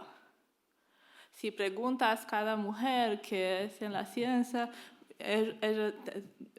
muchas veces tiene familia que fue, mi abuela fue matemática. Mi hermano fue en física. Personas que no tienen familia, no tienen el soporte, no tienen la posibilidad. Para mí eso es que la escuela no da la posibilidad para hijas sin familia que puede explicar la matemática de la ciencia, que hace una buena calidad de educación. Por eso necesitamos no solo al nivel universitario, con niños son pequeños que tienen profesoras que son buenos y que explican bien, no solo para las niñas, para todas las personas. Porque los hijos que tenemos a la física y a la matemática no son la más mejor. Son las personas que podrían estudiar sin ayuda o con ayuda que las otras no lo tenían.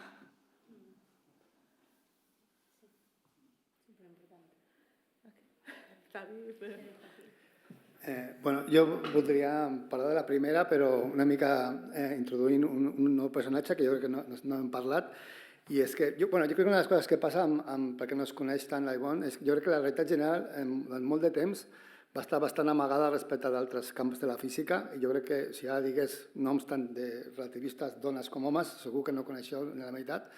I jo en el meu mapa mental sempre l'havia tingut i per mi està d'aquest tema de la consistència de les equacions d'Einstein i com es poden resoldre, per mi sempre havia sigut la persona pionera en com es fa això. Però abans que hem tingut xerrades de com es van detectar les ones gravitacionals i tot això, però hi ha un tema que és molt important i és que les ones gravitacionals es van detectar l'any 2015 i, com diu el Jordi, la realitat general és del 1915, o sigui, són 100 anys.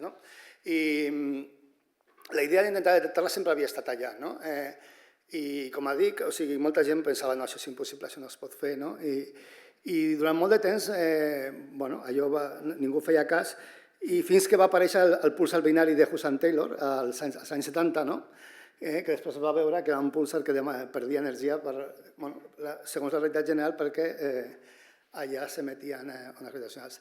El que passa és que fins a aquell moment va haver un moment que la realitat general va entrar en crisi perquè va haver gent que pensava que les fórmules típiques de la fórmula quadrupolar i tot això no eren vàlides. De fet, va haver un article molt famós on es deia crítica a la fórmula quadrupolar. Y llavors Thibaut d'Amour, luego cuando le escribas le dices que he dicho esto. Vale.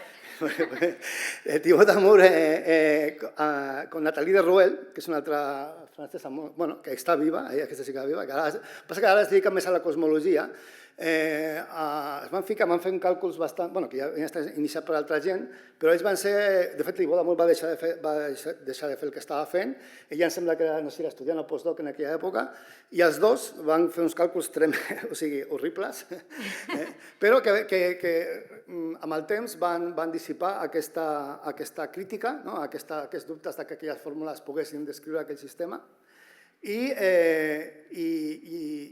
després va donar el Premi Nobel per aquest pulsar, que de fet Tibó sempre, jo crec que, potser, o els col·legues de Tibó diuen que li havien donat a ell. Jo crec que li havien donat a ell i a ella. El que passa que quan el Premi Nobel només es pot donar a 3 persones, li van donar a Hulse i Taylor, que Hulse va desaparèixer després perquè ell només va fer la tesi d'això. I jo crec que efectivament Nathalie Deruel va fer aquests càlculs que eren molt, molt, molt grans i que gràcies a això, després, això va ser als anys 80, i hem viscut des dels anys 80 als anys 2000 d'això. O sigui, quan l'AIGO es va fer, perquè quan demanaven diners vam dir no, però és que està el pulsar binari, que està perdent energia en les gravitacionals, això vol dir que existeixen. I aquí és una altra científica que potser no s'ha mencionat, però jo crec que va tenir molt de paper en el fet que això continués viu i arribéssim fins a aquest punt en el que es va construir l'AIGO i es van detectar les ones gravitacionals. Sí, o sea, yo estoy de acuerdo con todo lo que habéis dicho todas y todos. Primero yo creo que es que cuando uno habla de algo muy teórico es más difícil transmitirlo. Entonces cuando tienes un experimento o una detección es más fácil, aunque sigas sin entender de lo que estás hablando, pero bueno, alguien ha detectado algo, ¿no? Es algo que puedo tocar o que puedo ver en unos datos. Y sí, efectivamente yo creo que en general es más difícil reconocer nombres de personas en general que han trabajado en algo muy teórico. Y luego la gravedad no era lo más cool a principios de este siglo. Cuando ibas a las reuniones científicas, los que hacíamos algo teórico, éramos marcianos, los que hacíamos algo numérico, seguíamos siendo marcianos, pero al menos sacabas una peliculita ahí, bien, pero era como que no iba a terminar de tener impacto tu trabajo. Esa sensación yo la he tenido, lo que pasa es que, te gustaba mucho lo que hacías, el entorno yo creo que era razonable, era un entorno donde los colegas nos hablábamos y nos comentábamos lo que hacíamos, pero claro, tener esa detección ha dado un impulso brutalísimo a todo lo que el trabajo, digamos, que se estaba haciendo en la sombra o un poco ignorado, ¿no? Y cuando tienes que destacar, pues no siempre se destaca la persona más correcta, en general. Entonces yo creo que no es una cuestión de echar culpas, sino simplemente de reconocer lo que se ha hecho y de empezar a poner a todos los nombres sobre la mesa, los que se conocían más y los que no se conocían tanto, ¿no? Y luego, sobre la última pregunta, yo creo que es que hay que cambiar el entorno en el que se desarrollan estas cosas y hay que empezar por abajo. Y yo me voy a coles y a institutos una o varias veces al mes a hablar con niños y empiezo a jugar con matemáticas, porque esa palabra tendría que aparecer más, jugar con matemáticas, jugar con experimentos, jugar con física. Soy la primera persona en mi familia que fue a la universidad, o sea que yo no tengo ni primos, ni padres, ni nada matemático. Es más, desafié casi algunos comentarios tradicionales de mi familia, pero allí que me fui. Y sobre todo yo creo que lo que hace falta son dos cosas, ¿no? En mi opinión. Uno, contar las cosas de otra manera desde el principio. Las matemáticas y la física se pueden contar de otra manera. No es memorizar. No pasa nada si te equivocas. No pasa nada si pruebas. No pasa nada si experimentas, si conjeturas. O sea, eso no se hace. Y luego, cuando si llegas y haces alguna contribución, pues tampoco pasa nada por sonreír un poco más. Por meter menos caña cuando alguien se equivoca. Por valorar los errores, por reconocer las contribuciones colectivas y no individuales, que muchas veces en ciencia las cosas salen porque le echamos 20 millones de horas y se nos da bien, pero le hemos echado 20 millones de horas. Entonces, pues por ejemplo, los trabajos colectivos de las colaboraciones LAIGO, Virgo y Cagra para mí tienen un valor, no el estar ahí porque yo haya aportado mucho, sino el estar ahí para empujar y para apoyar y para echar horas que a lo mejor hay que echarlas también, ¿no? Entonces, en los dos sentidos. Y la filosofía de que incluir a alguien más no significa expulsar a alguien más, sino valorar a más gente en ese grupo colectivo. Y sí, yo sonreiria un poquito más. Moltes gràcies. No sé si aquí l'audiència vol fer algun comentari. Sí. quería hacer dos comentarios. Uno, algo que tú has dicho, justamente sobre Nathalie, Teruel y Baudin, sobre la complejidad de los cálculos, que es verdad, perfectamente normal, pero Nathalie y Baudin empezaron a hacer cálculos difíciles cuando recién jóvenes, cuando empezaron después del doctorado, y empezaron a trabajar con Louis Bell, que es un matemático, un físico catalán. Muy bien. Lo he conocido personalmente. Muy bien. Sí, entonces empezaron a trabajar en mecánica predictiva, que era otra cosa, pero con la sistemática y con los tipos de desarrollo que Louis Bell le enseñó a hacer. Muy bien. Sí, sí. El primer artículo de la serie... El primer artículo de la serie es con Luis Bell y hay 4 o 5 personas. Jesús Ibáñez, me parece, de Bilbao, también está. Y, sí. Ya tenemos una edad, ya me los conozco. Sí. Y el otro era sobre los puntos estos del primero y segundo punto, más o menos. Yo creo que están bien todos separados. Claro. Bueno, hay algo que tiene que ver con el carácter de Yvonne Choquet. Yvonne Choquet fue directora de mi laboratorio durante 15 años. Era una persona que justamente llevaba siempre la sonrisa. Es verdad. Muy tranquila, siempre, nunca se estaba alterada. Pero era también muy humilde. Y ella, pues si no la invitaba o no la llevaba o no la de eso, ella por sí misma no tenía la ambición de aparecer. Mientras que hay mucha gente de los que están por ahí que sí. Yo no la quería. Yo no quería comentar mucho.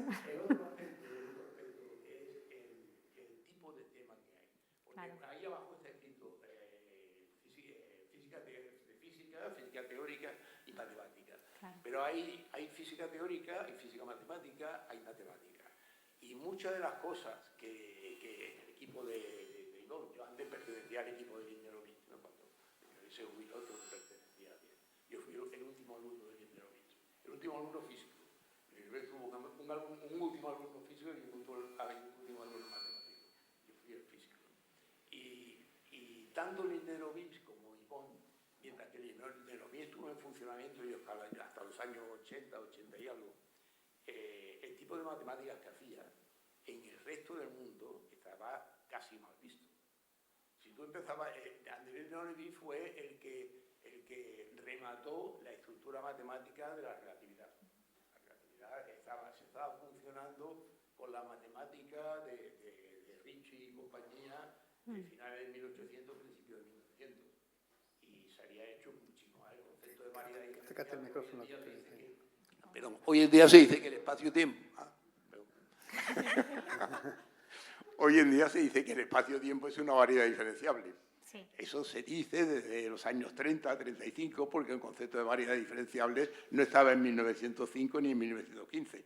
¿No? Entonces, ese tipo de matemáticas que Linderovich incorporó y el rigor matemático que incorporó, eso nadie le prestó atención. No solo no le prestaba atención, sino que cuando tú ibas a publicar un artículo era algo en contra. Si tú publicabas un artículo en una revista inglesa y habías dicho que consideremos un espacio-tiempo V4G, te decía, uy, es muy matemático, y te lo llevan para atrás.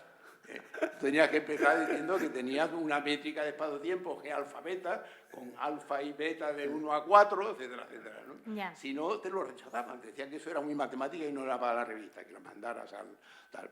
Y quiero decir que durante esa época del segundo punto ocurrió hasta, bueno, eso en Inglaterra concretamente fue con cuando los tres estos, el Hawking, bueno, Siama era el que lo fundó, ¿no? Perdona. Dennis Siama fue el que fundó la escuela esta británica. Cuando empezaron el grupo de estos tres a hacer los teoremas de singularidad, y luego ya Hawking fue conocido por eso y ya se le hizo más caso y fue, bueno, también se quedó en Inglaterra, ¿no? Pero el Brando se vino a París y eso. A partir de entonces, los ingleses empezaron a admitir un poco esa matemática porque Hawking la había hecho. Pero mientras que no hubo un inglés que hiciera una matemática de ese estilo, estaba prohibido prácticamente en Inglaterra hacer eso. No, Dennis Siama lo que hizo que atrajo a la escuela británica a Roger Penrose, que sí que tenía también ideas más geométricas y matemáticas.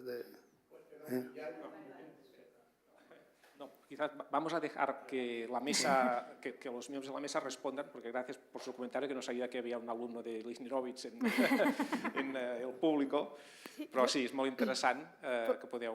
Sí, a mí me gustaría hacer una puntualización, porque has comentado eso, ¿no? Que Yvonne era una persona muy humilde y que no...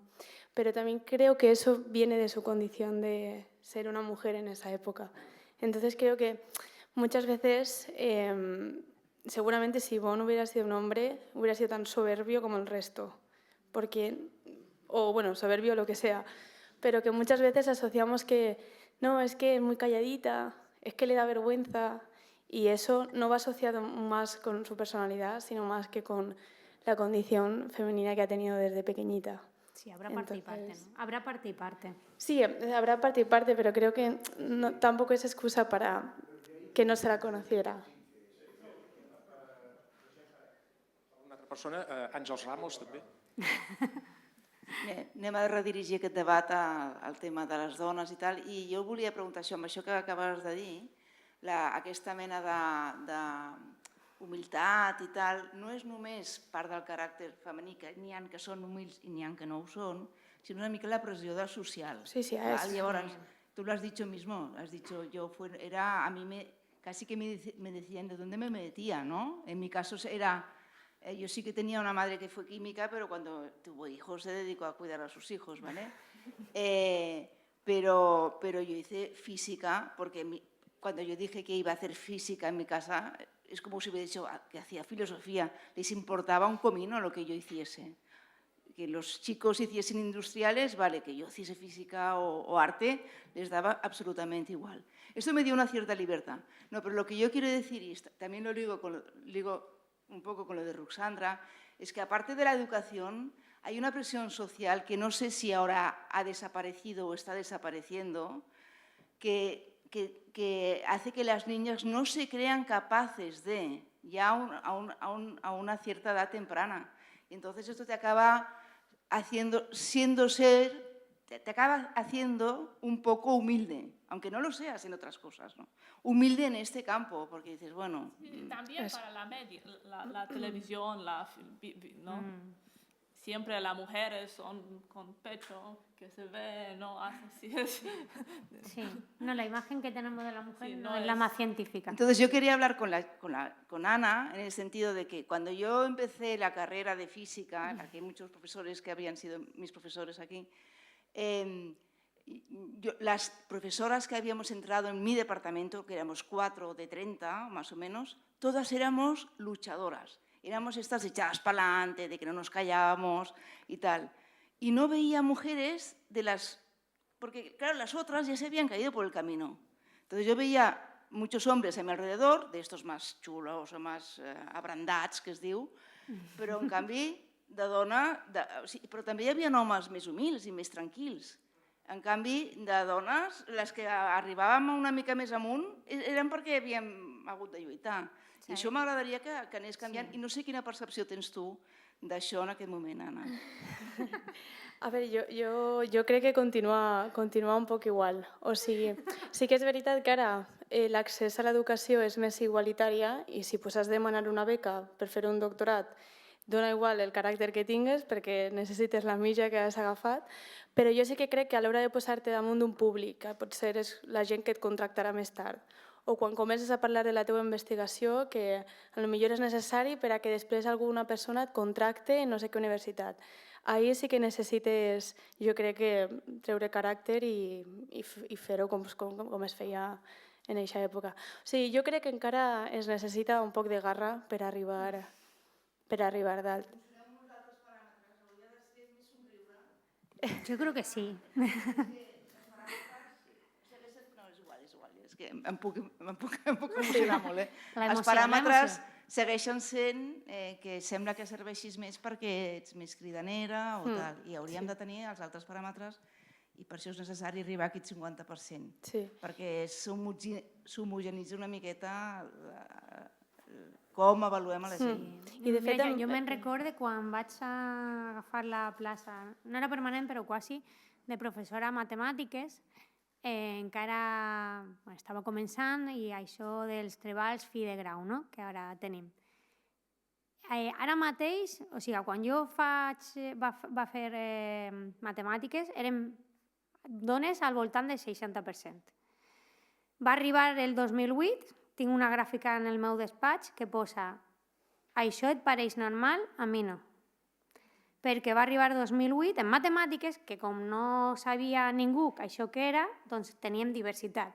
Per ignorància, però teníem. Vaig arribar al 2008, el boom del data analysis i tot això, i es veu, però clarament, una línia recta de les dones cap a baix. Ara mateix en matemàtiques estem per baix del 35%.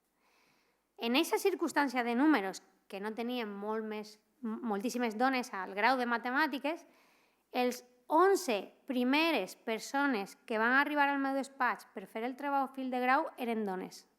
I no havia tant de dones al grau. I ja, no sé, arribar un moment que diu, això ja no és estadística, això és alguna cosa més, no? I va haver una dona que me va dir, és que amb tu es pot parlar. Amb tu es pot parlar. Què dius? Que amb altra gent no es pot parlar. O tu almenys no et sents que podes parlar amb confiança, amb llibertat, en relaxació, és a dir, gent que està terminant matemàtiques i que tenen una imatge de si mateixes, de vegades, com que jo no puc fer. A veure, com que no pots fer? Que estàs terminant el doble grau o matemàtiques. Anem a reveure les coses d'una altra manera.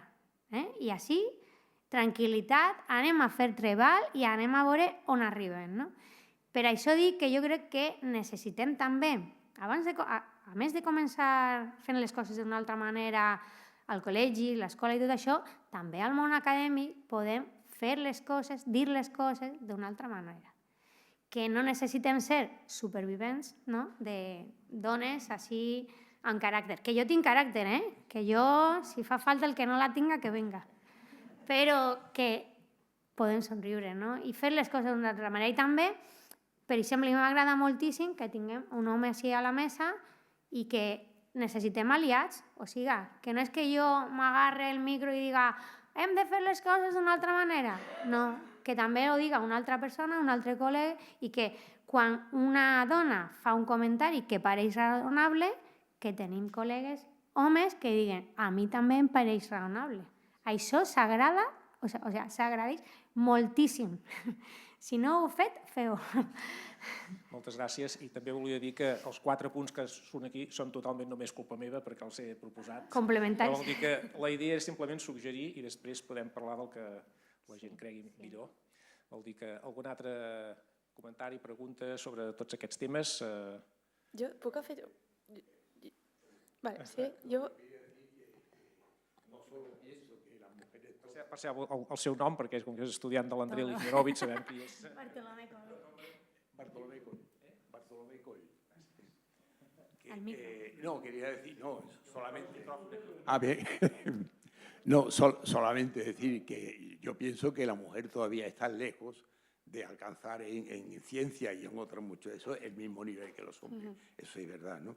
Pero que por ese motivo, por una parte, y el tipo de trabajo tan teórico y tan difícil desde el punto de vista matemático que hizo la Choquet, eso eran cosas que la gente se entera y les tranquiliza, porque la Choquet todos los trabajos suyos de alguna manera tienen muchísimo que ver con el nivel de causalidad y de determinismo que hay en física según el tipo de problema que te vayas planteando.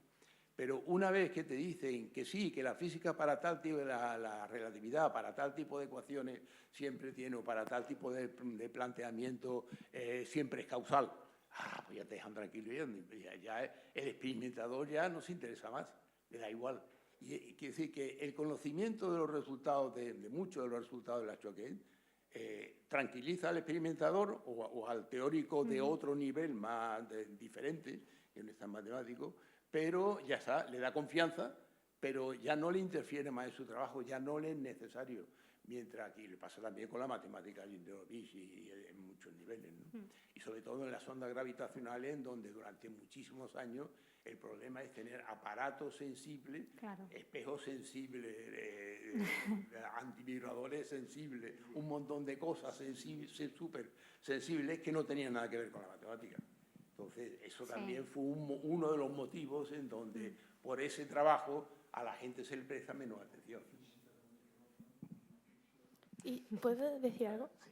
Que a mi també m'agradaria dir que és veritat que molts cops, com a mi m'encanten aquestes jornades de commemorar a Yvonne, que si Marie Curie, que són com les grans referents que hi ha hagut a la física, però també jo crec que realment les heroïnes sou les professores d'universitat que heu arribat on heu arribat, quan en aquella època tampoc hi havia cap consciència de gènere i l'heu fet amb tota la vocació, i crec que hi hauria d'haver un dia per vosaltres perquè ens heu posat el camí, no fàcil perquè no és fàcil, però sí que ens heu donat referents. I jo parlava abans amb Isabel que jo no he tingut moltes professores durant la meva carrera o el grado i vaig fer el TFG amb l'única dona que me'n va fer classe. I no va ser casualitat, vull dir, al final, òbviament hi havia una intenció també darrere de voler ser com ella, de projectar-me en ella. Aleshores crec que s'hauria de començar el canvi des d'ahir, des de referents a nivell de grau o a nivell de professorat, perquè jo crec que ahir és on es fa la feina de buscar referents, perquè jo mai seré com la Yvonne possiblement, però puc ser a lo millor una professora d'universitat i projectar-me en qualsevol de vosaltres perquè sou unes heroïnes. Gràcies. Una altra intervenció? Sí, Toni. Esteu plantejant un tema molt difícil, però jo crec que s'ha millorat molt. Jo recordo una anècdota, només que és semblant amb això. Degà de la Facultat d'Informàtica, quan van canviar el nom de la titulació, de dir-se la Facultat d'Informàtica o llicenciatura informàtica, a dir-se enginyer informàtic, el tant per cent de noies que es van matricular aquell any va baixar a la meitat.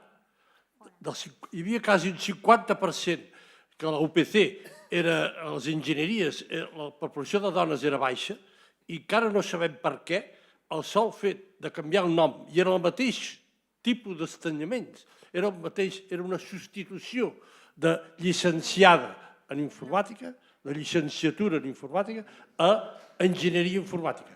I el centre va continuar mantenint facultat d'informàtica, tot sent una escola d'enginyeria, per evitar això. Ha costat molt, va baixar i es va arreglar. Però és un tema de promoció i de buscar referents. Hi ha alguna cosa semblant, és un tema de la societat, però és global. Analitzeu el futbol femení. La meva filla jugava al futbol femení i era un bitxo raro. Sí, jo també. Ara no tant, és a dir, són temes generals de la situació. Jo crec que no ens hem de desanimar, s'ha de promoure els referents femenins i visualitzar-los perquè els petits i tal ho tinguin present. Ànims i endavant. Moltíssimes gràcies. Jo totalment d'acord, i per això hi ha molta gent que també fa força per això del llenguatge inclusiu, perquè pareix que és una bogeria i que no fa res, però sí fa molt, perquè quan tu no et veus dins d'aquesta possibilitat, és que no és consens la gent, però passa. I tenim la prova, com has dit, del canvi de nom, que és que era un canvi de nom, que no era res més, no? I també, si poses bio d'abans, també.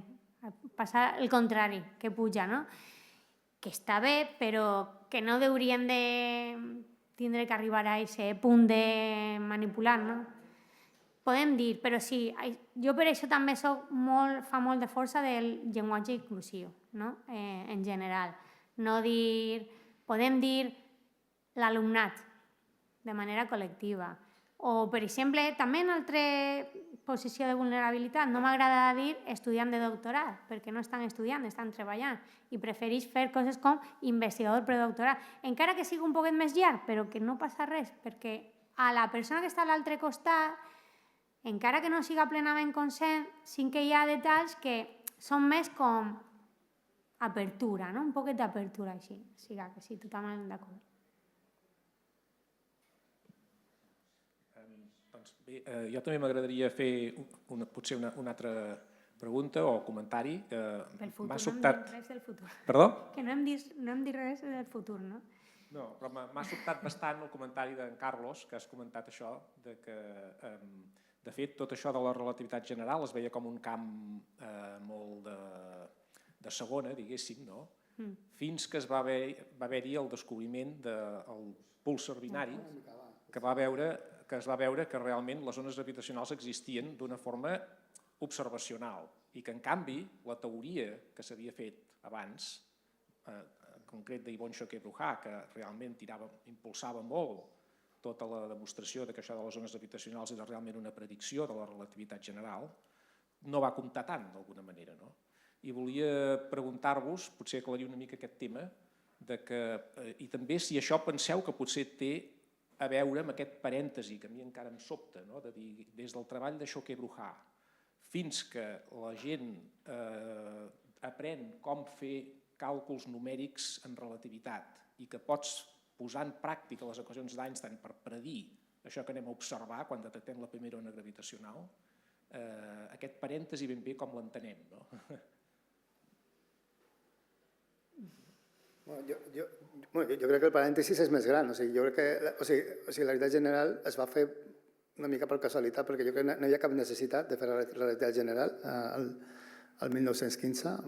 Jo crec que va ser que Einstein va decidir que continuava, però a nivell experimental l'única cosa que hi havia era el període de mercuri, que la gent pensava, igual que Le Verrier va descobrir Neptú per les anomalies, segur que això és una anomalia que hi ha d'algun altre planeta que hi ha per allà, que de fet li van posar un nom, després es va veure que no era així. O sigui que a nivell experimental no hi havia cap necessitat. I a nivell teòric, l'única cosa era que la teoria de Newton no era compatible amb la realitat especial. Però tampoc a ningú li preocupava, perquè com que la gravetat era molt feble, tampoc això afegiria res. Llavors, es va fer la realitat general, el 15 es va fer una quanta cosa més, i a partir del 20 jo crec que ja deixa de tenir interès la realitat general.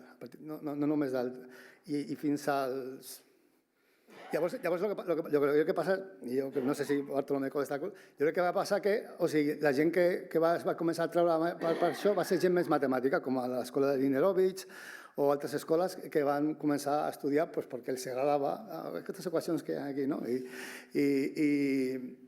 I jo crec que després, això hi ha un període d'hibernació que és aquest, per mi, del 1220 al 1960, no hi ha relativitat en el sentit d'una ciència experimental, no hi ha res. Llavors, als anys 60 és quan sembla que, no sé si va ser Robert Dickey o qui va ser, sembla que va ser ell, que se'n va adonar que ja començava a haver tecnologia per fer coses. I aquí és quan es comença... I aquí van veure... De fet, als anys 50 hi havia dubtes de si les ones gravitacionals eren un efecte físic. Després es va arribar a la conclusió que sí que ho era. Després, però per què un sistema binari ha d'emetre ones gravitacionals? Això també va haver una gran discussió. Després va venir això que he comentat de la fórmula quadrupolar i va ser quan ja després es va fer tota aquesta fórmula. Però jo crec que la realitat general durant molts anys ha estat totalment, ha sigut underground, o sigui, totalment.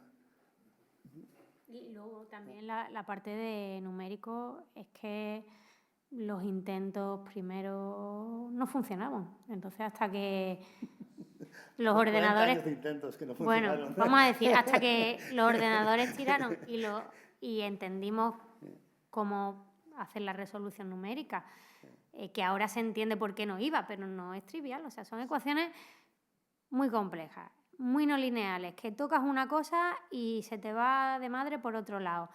Y cuando resolver un problema de manera más eficiente cuando ya está resuelto es mucho más sencillo que resolverlo desde cero. No era solamente una cuestión de desarrollo de ordenadores, que también, pero es que era complicado. Y entonces... Pero los ordenadores no fue, ¿no? Antes. No, claro, fue un poco todo. Y luego también yo creo que eso también pasa mucho en ciencia, ¿no? Que no es todo tan continuo, que hay saltos, transiciones de fase, que hay una detección, un cambio de paradigma, un método que funciona, y a lo mejor la ciencia en general es que va a saltos también, ¿no? Pero sí, y lo que decís, hay una parte muy teórica, muy matemática. O sea, incluso, hasta antes del boom de la detección de ondas gravitatorias, cuando tú decías que hacías relatividad, no sabían dónde meterte. O sea, ¿dónde te metemos? No, es que lo que tú haces, según te ibas de país, te cambiabas de área. Entonces volvías a España y como ya no eras del área donde habías hecho, ya no te contaba para los baremos. O sea, era complicado encajarte. También está complicado, ahora no está. También está complicado. Las ondas gravitacionales no está en ninguna de las divisiones. No tiene un lugar. I de fet també per això m'ha agradat molt la xerrada de Sasha, que ha explicat aquest procés llarg que hi va haver, però que potser també tenim alguna cosa a aprendre, de que realment la gent en aquest cas potser no feia prou cas dels desenvolupaments teòrics d'aquesta època dels anys 50, que només es donava pes a l'evidència observacional, que havien de veure que això era important. No sé, potser, Sasha, si tens algun comentari a fer sobre aquest període que hi va haver, de dificultat numèrica, diguéssim. No. Bueno, tú estuviste. Yo tengo el micrófono, quiero hacer otros comentarios. Yo quiero volver a lo que Oksana ha dicho antes sobre el entorno, que es muy importante, especialmente para mujeres. Si, por ejemplo, si tu padre o alguien en la familia ha sido ya profesor de la universidad, esto hace una gran diferencia. Sí. Yo también soy el primero de la familia que ha estudiado. Y si tu padre ya estaba profesor, tú sabes que tu sitio está aquí. Pero si no tienes este entorno, no es así. Tú no sabes que tu sitio es en la universidad, en investigación. Yo creo que para mujeres, y creo que hay estudios que no estudian esto, que, por ejemplo, el efecto social es mucho más fuerte para mujeres que para hombres. Esto no es sorprendente, porque tienes como un efecto doble. Yo creo que pensar en este efecto social sería una buena cosa, y esto normalmente se habla muy poco en ciencia, de este efecto social, y esto creo también tenía un efecto muy grande para mujeres especialmente, porque yo creo que la mayoría de mujeres en la investigación vienen de este entorno ya de educación alta o estatus económico muy alto, y ayudan una población mucho más grande a encontrar su sitio en la investigación. Yo creo que va a tener un efecto sobreproporcional a mujeres también. Y creo que esto es muy parece quizás que este argumento, bueno, mujer es una cosa, pero tenemos que también pensar en lo social, que es como en contra, pero no es en contra. Yo creo que esto ayudaría muchísimo también a las mujeres. Y otra cosa que quería comentar, en el grupo que he ayudado a crear en Baleares, ahora tenemos aproximadamente 50% mujeres, y por años hemos pensado cómo podemos conseguir más alumnos de doctorado, de máster, de mujeres. Y no era posible. Y después de algunos años teníamos la idea de quizás que tenemos que hacer, porque son en la media un poco más tímida, que vamos a cambiar la estrategia, que no vamos a esperar hasta que vengan a preguntar si pueden hacer una tesis, pero vamos a preguntar a chicas que pensamos que quizás están interesados. ¿Tú quieres trabajar con nosotros? Y normalmente la respuesta era sí, pero no quería preguntar, no estaba seguro. Y cuando preguntas, bueno, están encantadas. Esto era clave para conseguir aproximadamente 50%. El problema es que cuando consigues esto, que tienes alumnas más o menos 50% mujeres, piensas que estás que el rey, ¿okay? Es una idea genial y todo está solucionado. El problema es que nada está solucionado. Claro. Pero claro, aún hay un poco más timidez, tiene un poco en media, no todo, en media, especialmente ellas que no tienen background académico, que ahora tienes adelante 4 años de doctorado, que puede ser muy difícil, después tienes que hacer el salto para una carrera internacional. Esto es muy difícil, ahora tienes que encontrar la fórmula para soportarlas en estas cosas, que es aún más difícil. Sí. ¿Okay? Pero creo que el primer paso para, por ejemplo, tener más mujeres que, por ejemplo, hacen un doctorado, es simplemente ser más activo y preguntarles. Sí, esto es una muy buena idea.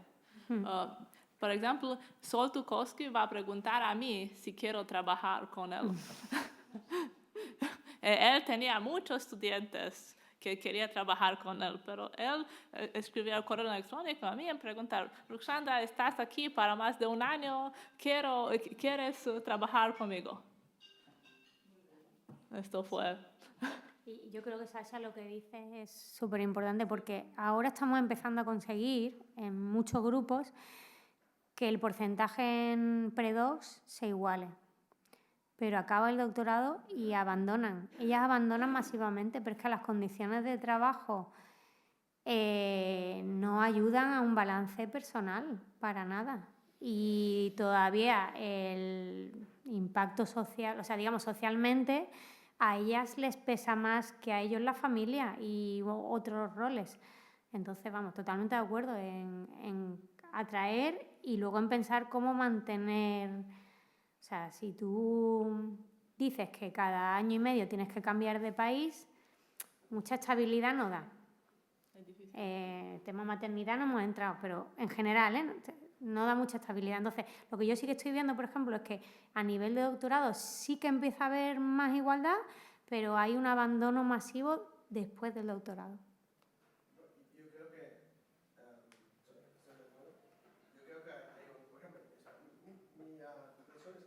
¿Dónde es el micro?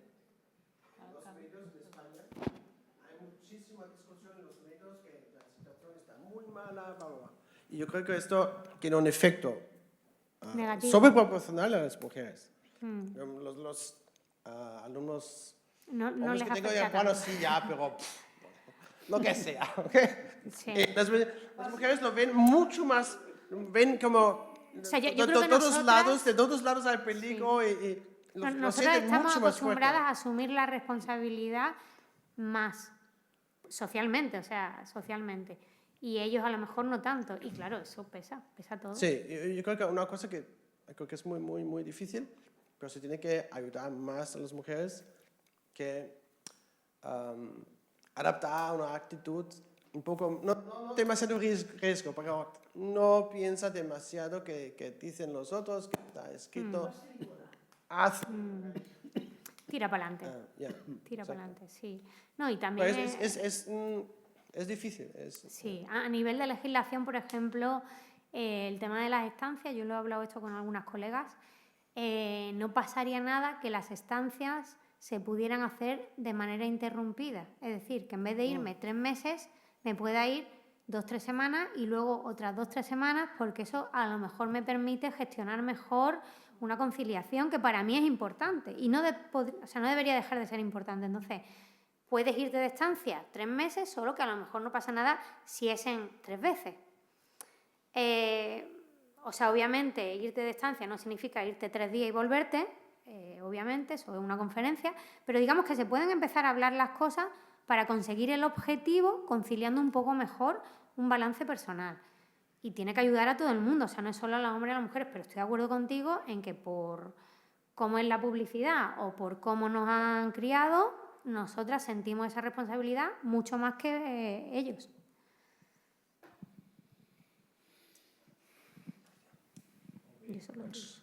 Moltes gràcies a tots. No sé si hi ha més pregunta, algú que vulgui dir alguna altra cosa. Si no, deixarem aquí, que ja falta poc per les 8. Vol dir que jo voldria donar les gràcies de nou a tots els participants, a la taula rodona, també en Sasha, que el tenim aquí, i Andrew.